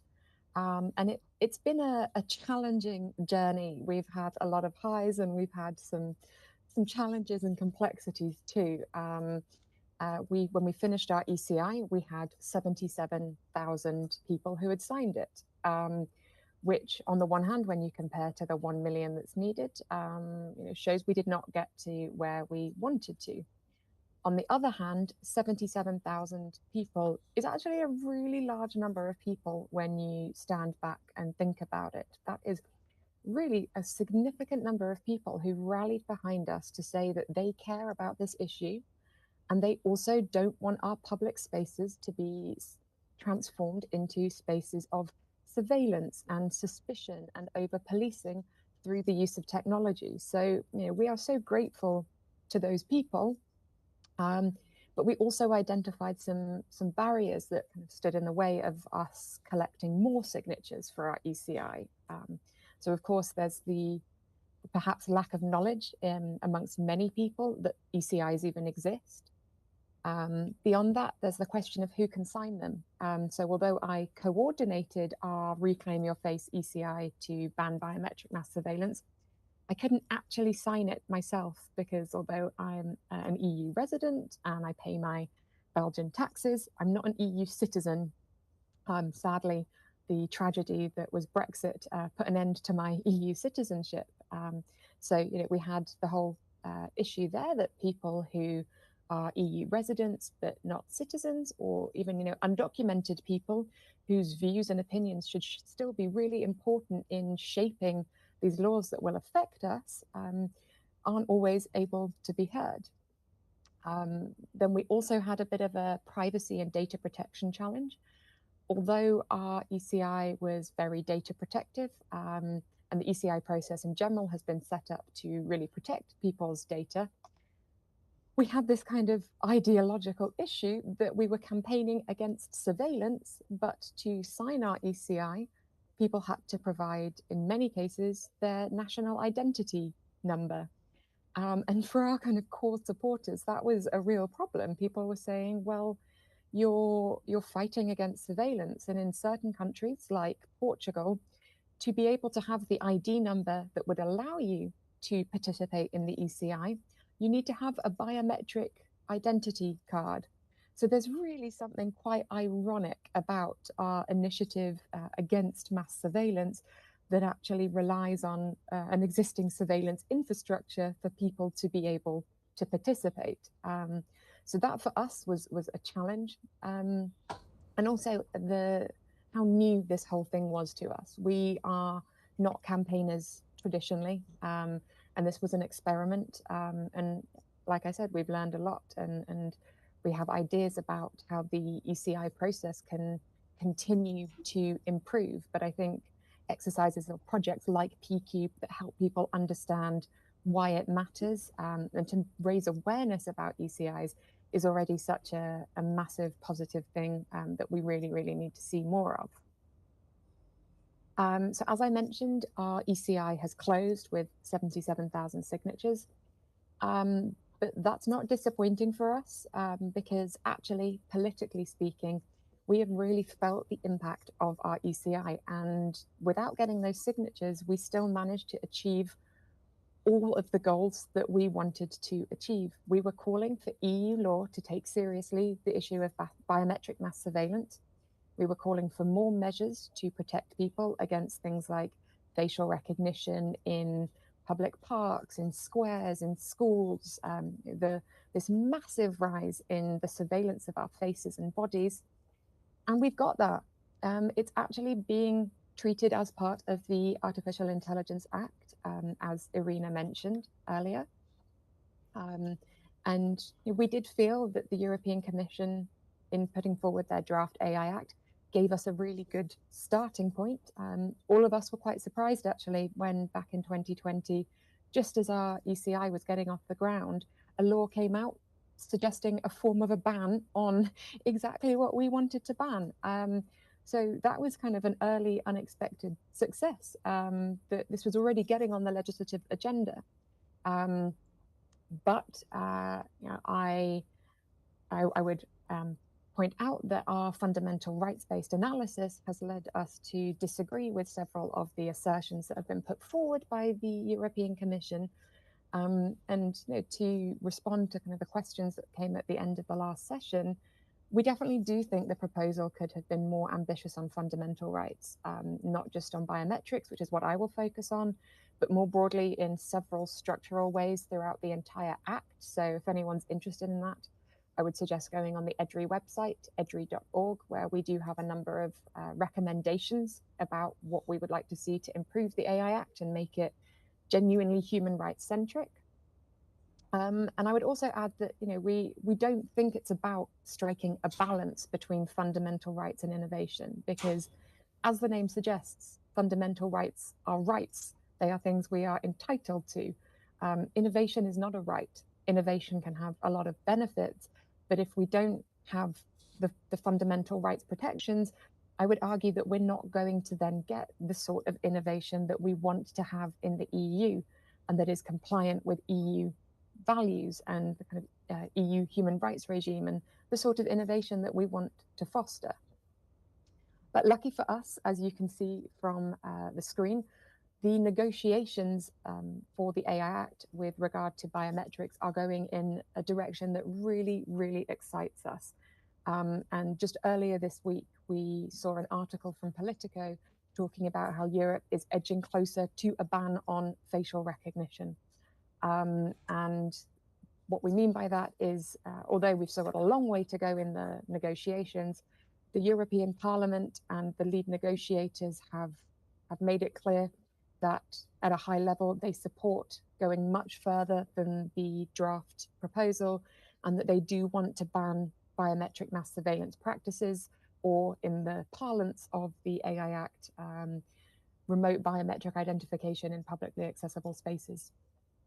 So for us, this is, you know, this is what our ECI, exactly what our ECI has been calling for. And, you know, we can really see how the voices of those 77,000 people who signed our ECI, as well as hundreds of thousands of others who have supported our campaign or been involved in other ways, you know, we can see that coming into reality. And we know even with the member states where, you know, they are perhaps less or more cautious about the idea of a ban, even there we are starting to see some support. And maybe as I go through, just finishing off my presentation, I can pick out some of the points where we really especially think that the EU needs to go further to protect people. So perhaps I should have started with this, but hey ho, here we are. What is biometric mass surveillance? As Irina mentioned, we are not talking about any sort of biometrics. You know, we are not trying to stop people from unlocking their phones with their fingerprints or their faces, for example. We are talking about the use of systems, of technologies, often AI-based, that will use data about our faces, our bodies, how we walk, how we move, either to identify us, or sometimes even to profile and categorize us and try to make claims about who we are, what we think, what we believe. And our view has been that when this is done in any sort of generalized way, in a publicly accessible space, and by general, I mean, you know, in a way that would capture every person that walks by, or most people, even if later their data are deleted, then we would oppose it, because we think that that will have an enormous chilling effect on societies. It will make people feel less free. And if we look at, you know, the real examples that are coming out across Europe, we can see evidence of this. We can see that facial recognition surveillance has been placed outside of churches, pharmacies, lawyers' offices, and queer bars in Germany, to give one of many, many examples. You know, when you start having people being able to be identified all of the time as they're trying to go about their daily lives, you are going to suppress their rights, you are going to interfere with their dignity, you are going to make it much harder for people to engage in democratic processes. So that's the kind of thing we're talking about when we say biometric mass surveillance. And that's what we think that people just should not be subjected to, whether it's by law enforcement or whether it's by local authorities and governments, or even private actors. And we disagree with the Commission's assessment that we don't need to go beyond just law enforcement actors, because right now we are seeing systematically private actors are using the proclaimed legal basis of consent to say, people are consenting to this facial recognition in my supermarket, for example. But it's really clear to us, and based on the analyses that we've done over several years, that if people need to access a supermarket to eat, they don't have a genuine choice over whether or not to consent to this kind of profiling, this kind of permanent identification. If people want to go to parks, if people want to just live their lives, there is no form of consent that can truly be considered legitimate. And that's why we want the AI Act to make it really, really clear that whatever actor you are, you should not be subjecting people to this kind of abusive practice that treats every one of us as if we are a walking barcode. And you know, as I'm sure many of you are familiar with, we've heard so much around the world about the risks of discrimination, how these technologies can embed racial stereotypes or racist stereotypes, how many traumatic misidentifications there have been of people of color, of how these systems can exclude certain people, how they interpret Black people as being more aggressive. You know, really at the very center, these are very flawed technologies. But we would also like to make the point that you can improve the accuracy, you can potentially do things to tackle some of the biases and discrimination. But for us, all that will do is make the surveillance even more powerful. Because the ways that facial recognition technology and similar technologies are deployed at the moment in public spaces are already discriminatory. We, like I said, we see queer bars being subjected to this kind of biometric surveillance.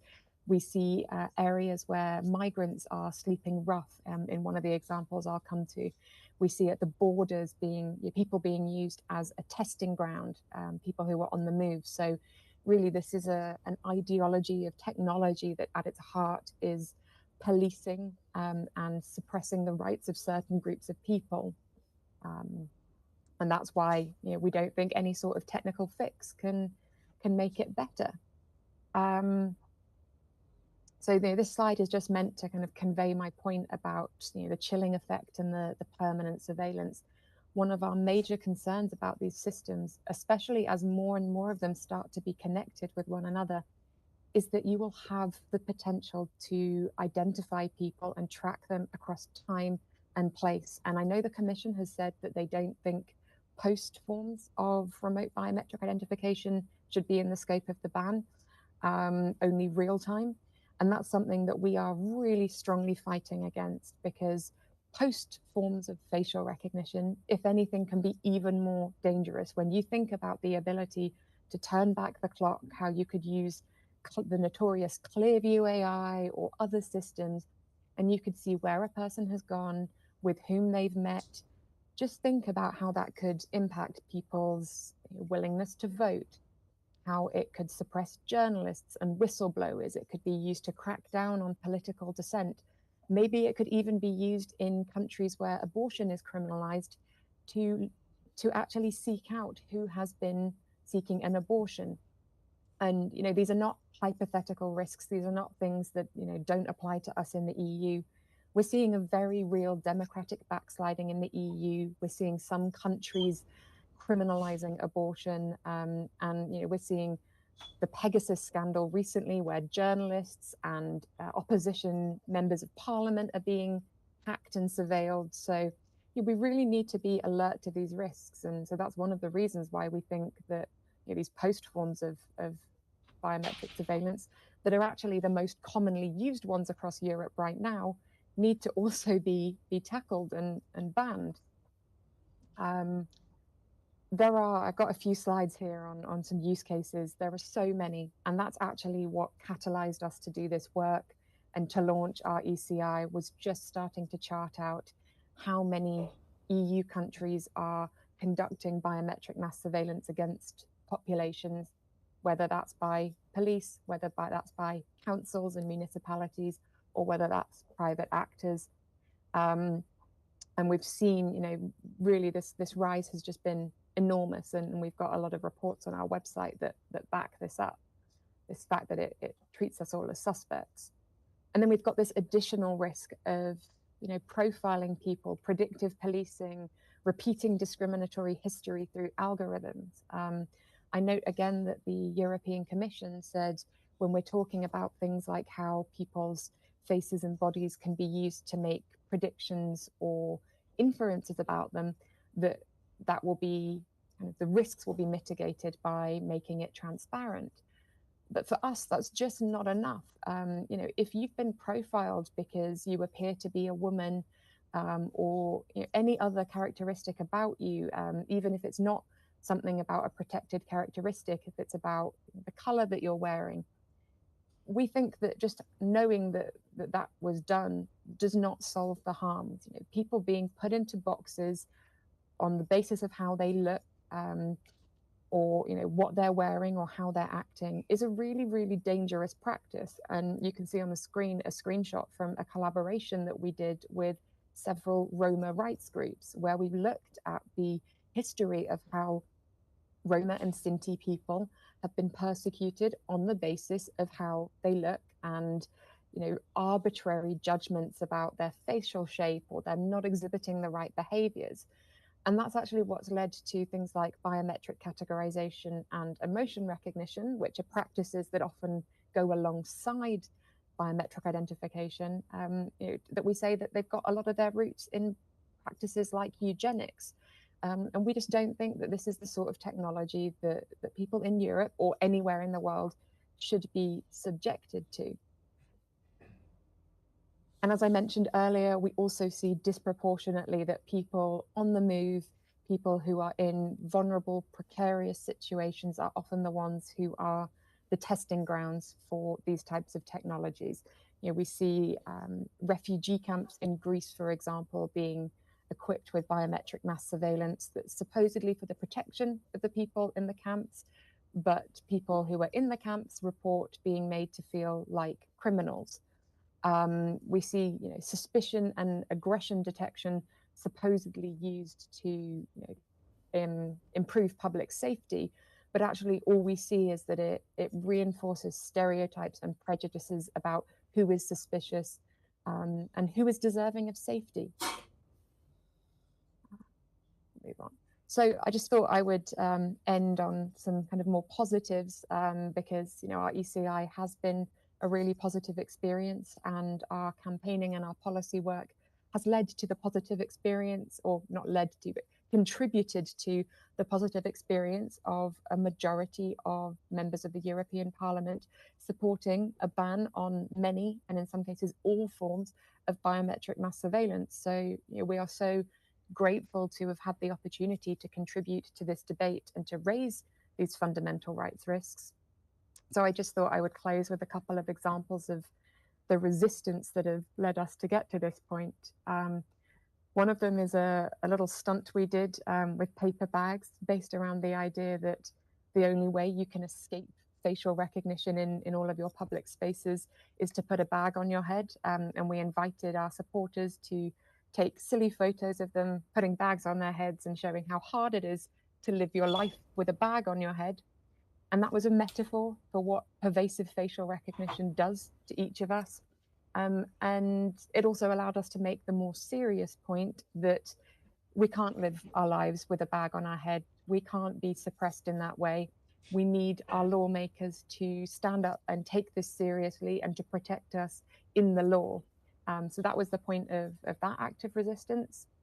We've also seen acts of resistance where an artist called Paolo Cirio, with whom we've worked, turned the camera back on the police in France that have been using facial recognition against people, including against protesters, which is one of the use cases that we use to show just how dangerous biometric mass surveillance can be.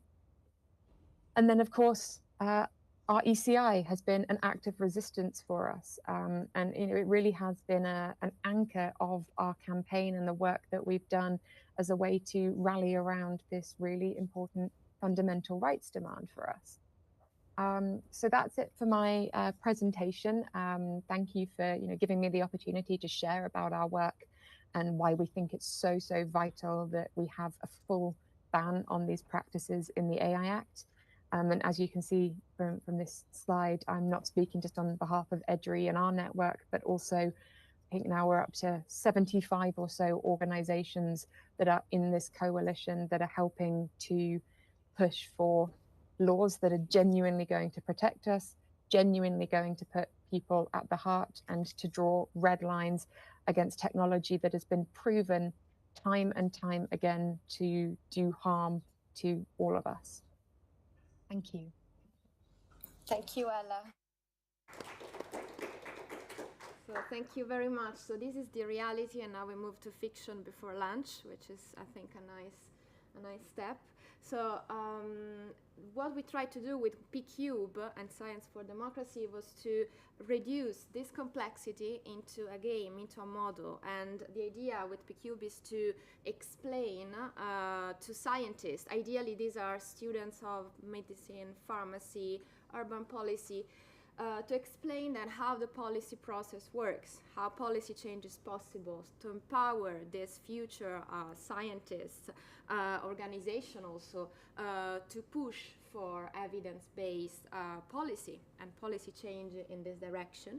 So we have developed a few games which are actual video games. The project is still ongoing, so we have prototypes. So my choice was not to let you play the game here today, but I just go for some screenshots of the prototypes, so bear with us. I mean, they're not still very beautiful in terms of pictures and features, but the idea is to show you how we reduce that complexity into a series of strategies. So we really let the student and the player, in this case, go through the complex world of facial recognition technologies and a series of strategies that we think ideally could provide for a change, the mission in this case, using the terms of P-Cube. Okay, so we can move from these slides. I'm going a bit fast on this point. So we have a lot of games as Science for Democracy, one on tobacco regulation, the campaign for the recognition of the right to science, the end-of-life decision euthanasia game, the decriminalization of psychedelics, and today we're talking about the regulation of facial recognition technologies. The idea is that the gamer, the player, the student in this case, is wearing the shoes of a policy entrepreneur. So the policy entrepreneur can be a collective actor or a single actor, an organization like Science for Democracy or Reclaim Your Face, for instance, as with Ella. And there are a series of actors that interacts with the gamer, policy actors, scientists, government, parties, companies, and the important thing is that for all these actors, we have assigned a number of resources. They have a weight, they have numbers. Resources can be legal, can be economic resources, political resources, or knowledge resources. So the game ends and the strategy unfolds if the number of resources are, of course, greater than 0, otherwise the strategy fails. Okay, so I would move to, so these are some of the strategies, for instance, the identification of the correct network where actors are thinking and using their resources, reframing the policy problem, or moving to a different arena, as we will see in this game. These are theories of the policy process, so we use some of the academic literature on while structuring these games. So let's move to the other slides.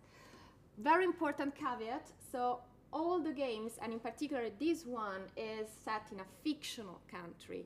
Okay, so we are in Watchtopia. Sorry, this is the best name that we came up with.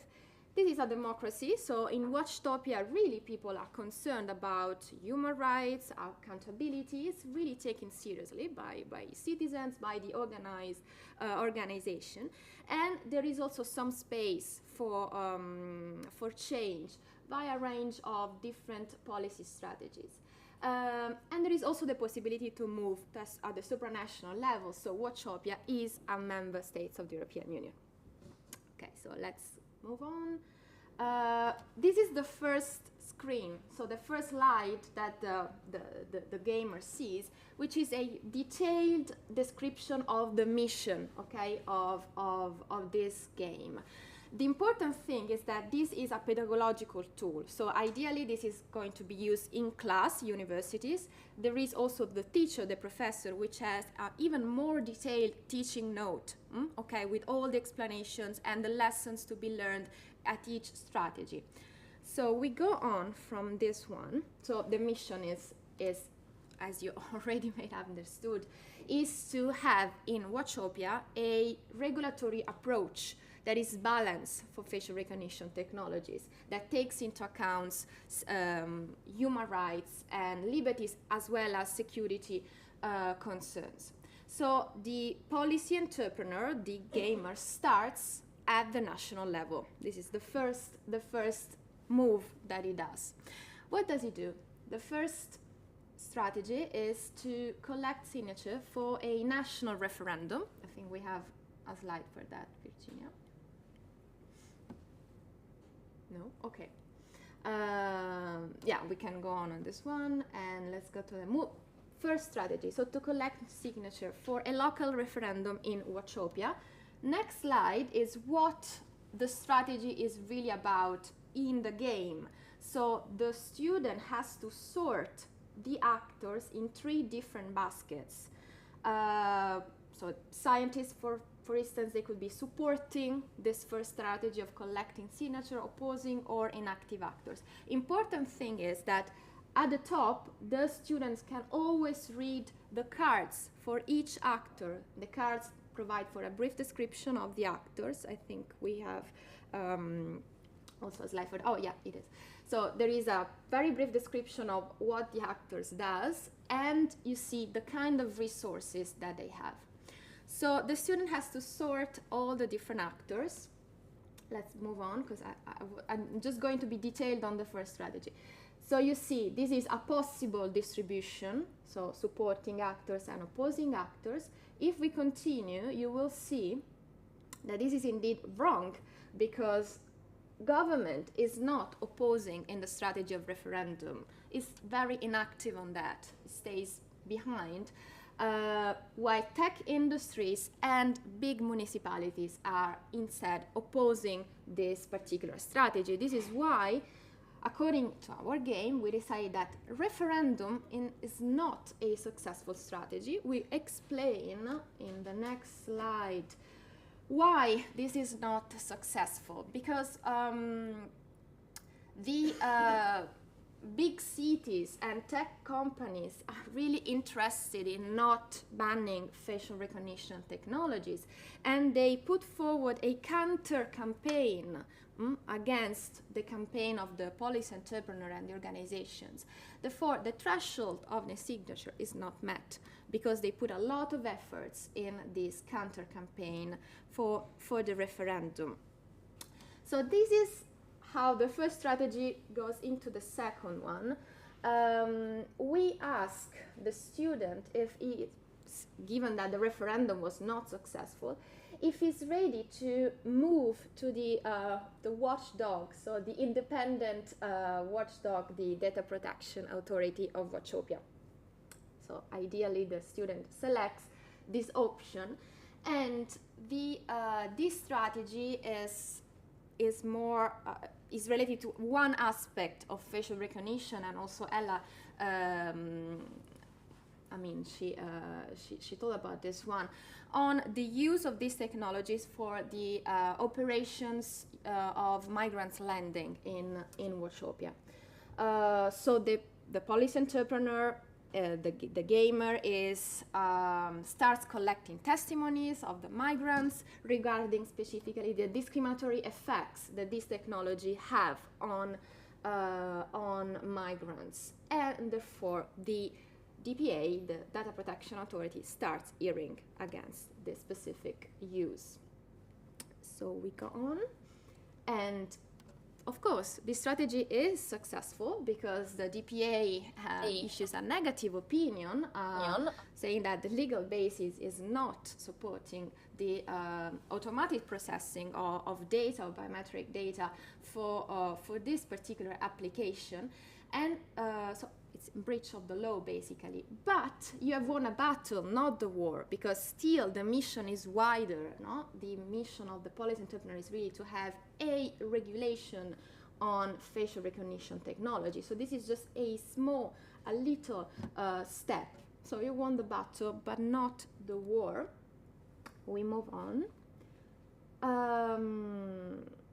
And here, I think it's interesting, and in the teaching note, this is, of course, very well explained, that legal resources, because the use of, let's say, the use of the DPA strategy is what we call a legal strategy, a legal resource, is a good strategy. In fact, this strategy is a winning one, but it's still covering just one problem of the application of facial recognition technologies, not the whole issue. So now, what is the problem here is that the national level is clearly stuck. No referendum is possible. DPA is just solving one issue. So the idea is to move to the supranational level. The real story, as you know, because the European Union is published the white paper Artificial Intelligence, and there is the possibility to participate in the consultation process. So we expect also here a part in which the students learn about rulemaking at the EU level, what is a consultation process, and the strategy then moves to the supranational level, to the EU level, and the player then has to respond to the questionnaire, has to submit the document with a certain time frame, with evidence supporting the options, no, on why banning facial recognition technologies. Again, this is what I call a meso strategy. Yeah, a meso strategy, indeed a successful one, because consultation and therefore the proposal that the Commission then publishes is just, again, one step, because then the proposal has to be voted by the Parliament and the Council. So again, this is the message that we are almost there, but now, I mean, the risk is very high. So the proposal that is presented by the Commission is proposing, and I'm using here the Commission's narrative, a balanced approach. So that takes into account fundamental rights as well as innovation for what concerns artificial intelligence and facial recognition technologies. But there is a big risk now. So the next slide, and here, if you want to answer to this question that we propose, so who is going to block the balanced proposal of the Commission? So we have put tech industries, big cities, scientists, the European Parliament, and the Council, and there are three actors that might actually block the balanced proposal. What do you think? Council. Yep, and then 2 more.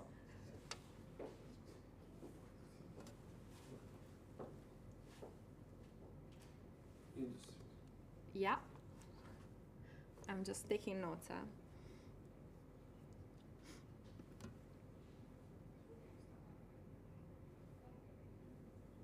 And the last one.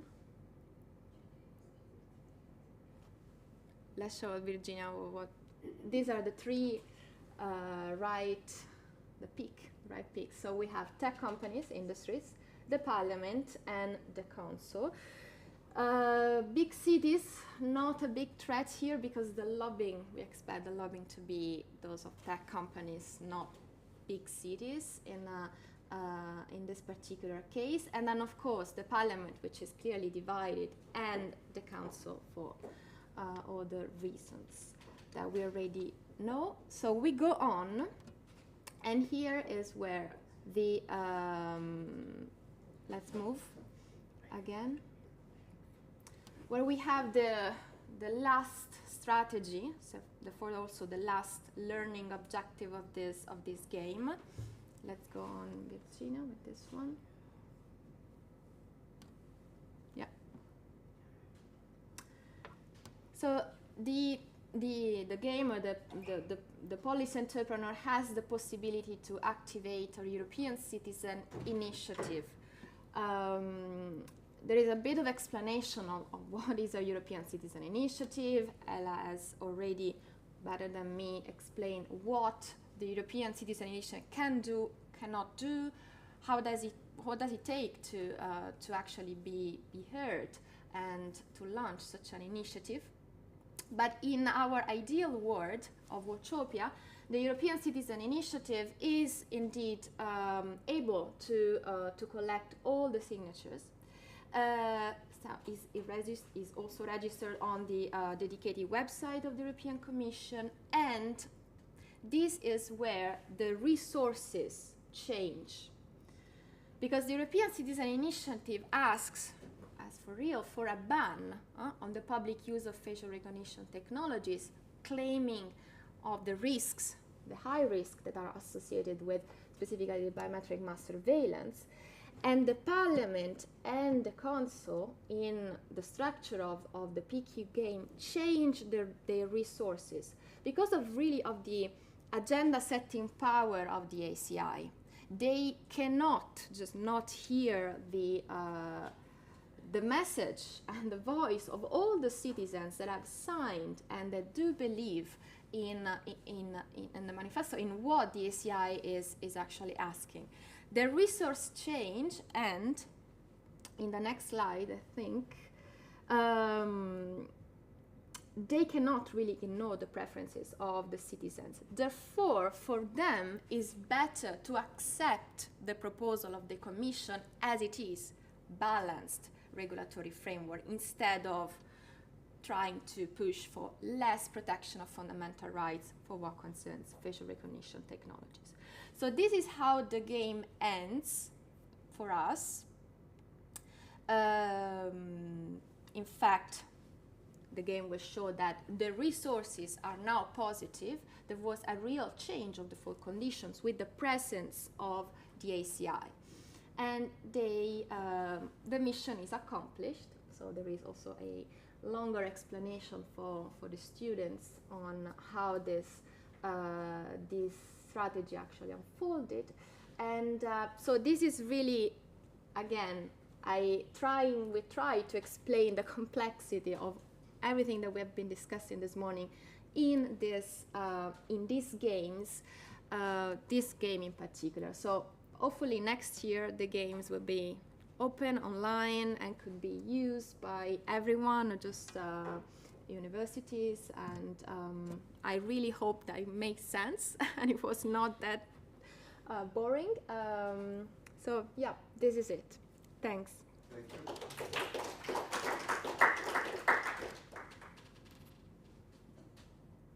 And Hela is still there.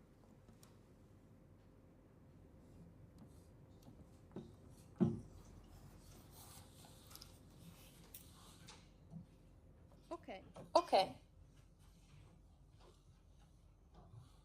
Join Gaia on stage. Okay, thank you.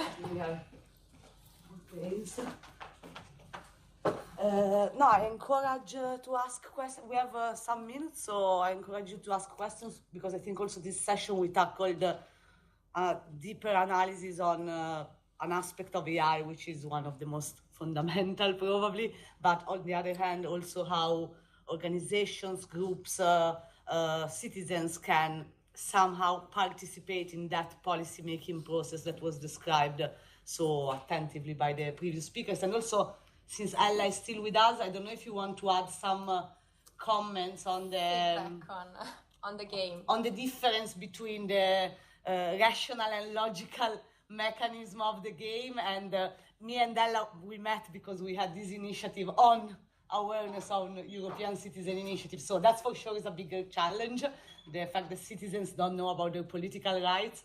But maybe do you want to add something on the presentation that Gaia shared and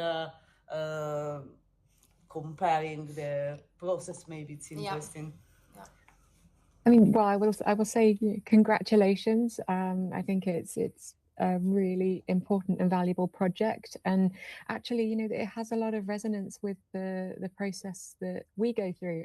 Of course, we jumped into an ECI, but actually there's been so much national litigation, complaints to data protection authorities, freedom of information requests. We've even had some national a national moratorium on some forms of facial recognition in at least one European country. So actually these kind of steps are quite logical, and they do reflect the ways that as activists and advocates we do tend to work. And I think it's really useful to emphasize that ECIs are one of the tools in our toolbox, but also these other tools are super valuable and important. And I will credit my colleagues. There's about 5 EDRI organizations who have worked really hard with data protection authorities raising complaints, and have led to some of the enormous fines that you might have heard of for the unlawful use of Clearview AI's facial recognition software by some police forces and some other public authorities across Europe.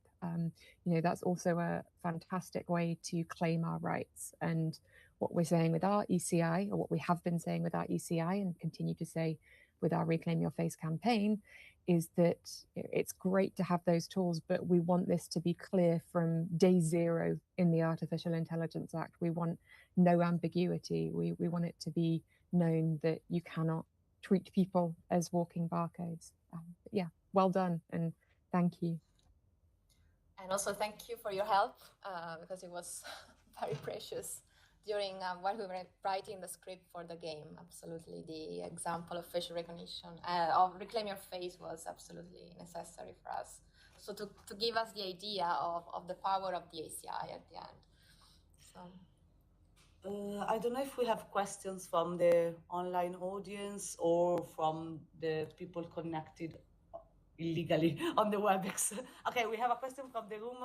Can you take the stage? So stage. Yeah. Well, I have my voice carries, so I don't know if the camera can.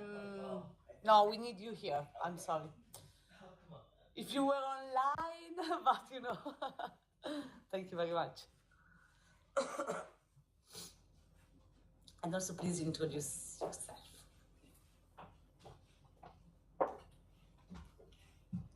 This is good? Yes. Okay. Hi, everyone. I'm Geralda Shiverton. I work with HouseBase, which is being used on for the event. My question was related to the signing of the documents for the European, I think, Citizenship Initiative is what I think you mentioned. Are you seeing a divide in countries, like to people that think that it's necessary and people that don't think it's a big deal? Because I think, if you're talking about maybe some governments feel that it's necessary for safety reasons or for security reasons, and then other citizens kind of agree. So I just wanted to know if you're seeing any divide along those lines in the European Union. Could I just clarify, sorry, is that a divide between countries and how people feel about facial recognition, or how they feel about signing the ECI and needing an identity document? I think you can say a little bit of both, but I think it's more relating to signing the document. Signing the document. They don't think it's a big deal or that it's necessary. Well, for us, there wasn't a clear picture. I mean, many of the people that got in touch with us to say, I don't want to give my data to any ECI were either from Germany or Portugal. Portugal, I think the reason for it was the fact that they have to use a biometric identity document to be able to sign the ECI. And Germany, of course, we know that it's one of the countries with the highest rates of, as you could call it, digital literacy around data protection. But at the same time, we were most successful in Germany in the collection of signatures for our ECI. So clearly a lot of people were so motivated about this issue that it overcame their hesitation about potentially signing an ECI. And one thing that people said to us is, because we'd chosen to host the widget to sign the ECI on our own website, we thought that would be better because people don't have to go off to the European Commission's website and have multiple steps. Actually, people said, well, I probably would have had more confidence signing on the European Commission's website because I know it's legit. So we did a lot around data protection and security for our ECI, but it was a huge amount of work convincing people that it was secure, that we'd done our due diligence, that we had all the data protection stuff in place. And I spent the first few months of our ECI campaign actually speaking with people every single day about what we'd done to ensure data protection.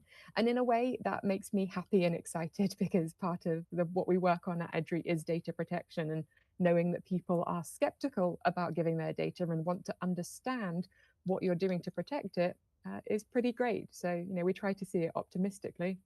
And then on the other bit about, different attitudes across Europe around facial recognition and this kind of surveillance, we definitely see kind of pockets in every country of both perspectives. But I guess people in Germany are definitely particularly attuned to the threats of facial recognition, and also people in several Eastern European countries, former kind of Soviet bloc countries, where people have in living memory what it's like to live under a surveillance society, often can help people understand, again, that we're not talking about some hypothetical threat to privacy, but we're talking about the sort of world we want to prevent, sort of dystopia that we don't want to slide into.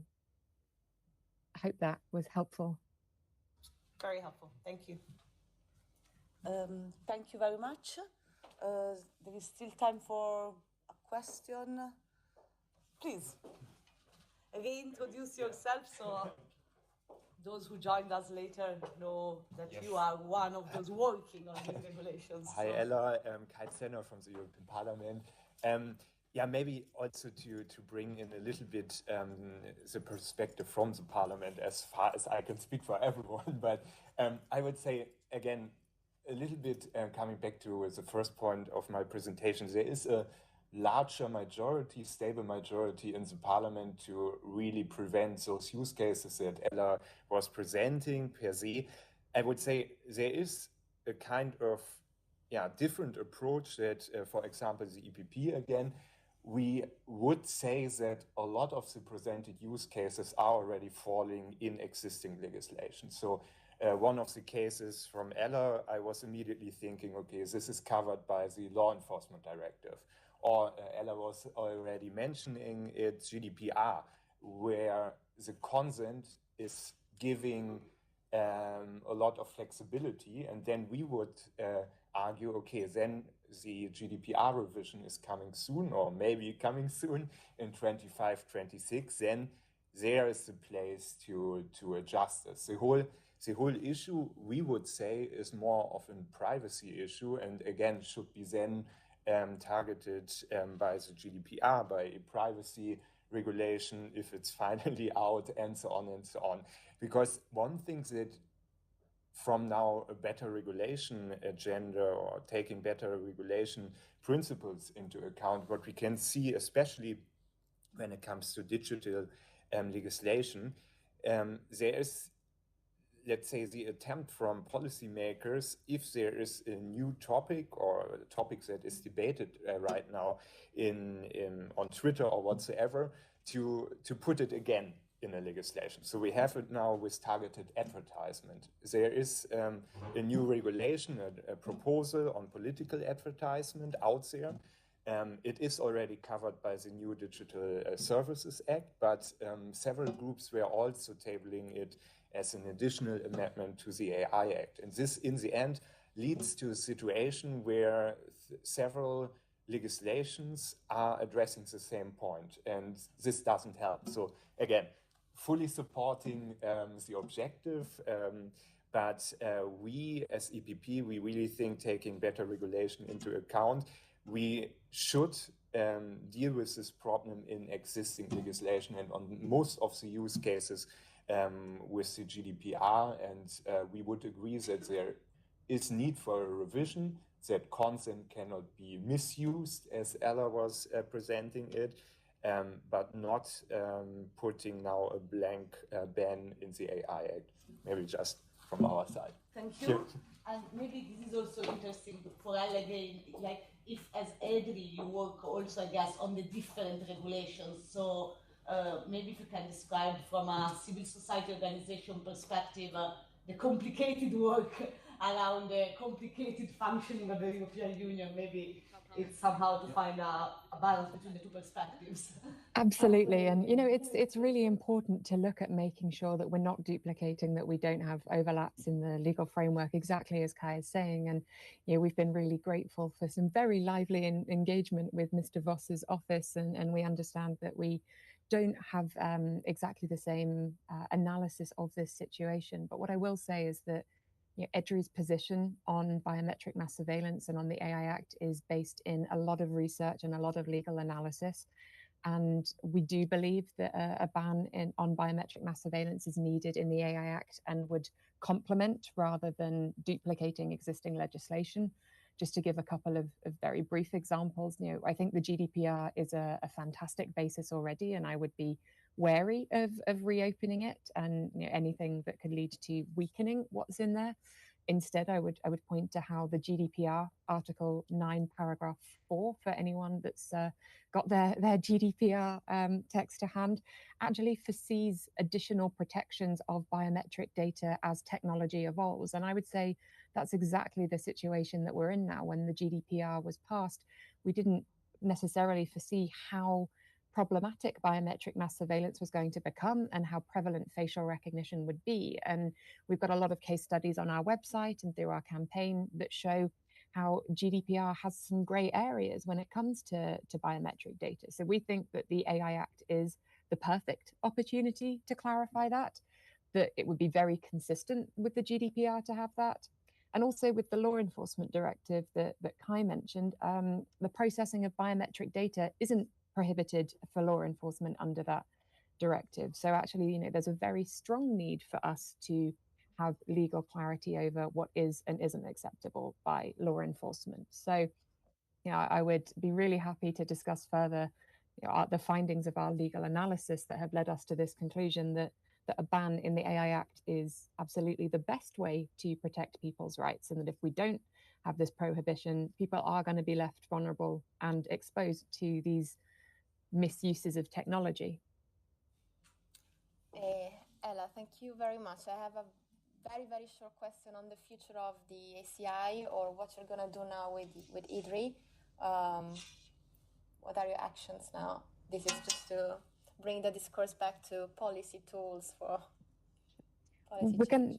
We're going to keep using the results of our ECI, the views of those 77,000 people and the other views from other parts of our campaign. Serbia, for example, our partners there, Share Foundation, were not involved in our ECI, but they've got tens of thousands of people who've signed their national petition against biometric mass surveillance. So we're going to keep working on bringing these results to the forefront, keep encouraging the parliament and national governments to do the right thing, and, you know, continue what we've built as the Reclaim Your Face movement, to keep pushing until we feel that people are sufficiently protected in European and national law from these practices. And for me, the evidence that we're not there yet is the fact that these abuses are still happening day in, day out. And that's why we want this high-level action. Okay. Thank you, Ella. Also because I think you brought up in this conclusion two aspects that in the light of the rights to science and the approach of science of democracy are quite important. First of all, that it's true that today we are looking with the EU lenses at the matter, but matters such as artificial intelligence recognition are broader than the borders of the European Union. So, for example, Ella mentioned the action in third countries, applicants, member states such as Serbia, and in general, the right to science is enshrined by the United Nations. So I think it's also important to take into account, as Marc Rotenberg was mentioning, that EU policy-making process should also be balanced with other institutional and transnational bodies to ensure the better regulation possible, to quote our professors. So we can close this session. I thank Gaia Taffoni for the work on P-Cube, the introduction and the preview of the game. We now have the lunch break, which should be ready for us here and not for the online audience, I'm sorry. We will reconvene at 2:30 for the roundtable that will be facilitated by Franco Donati from Science for Democracy. And we will have a new live streaming going and new discussion on house space. So thanks for the attention this morning and see you at 2:30 for the second session.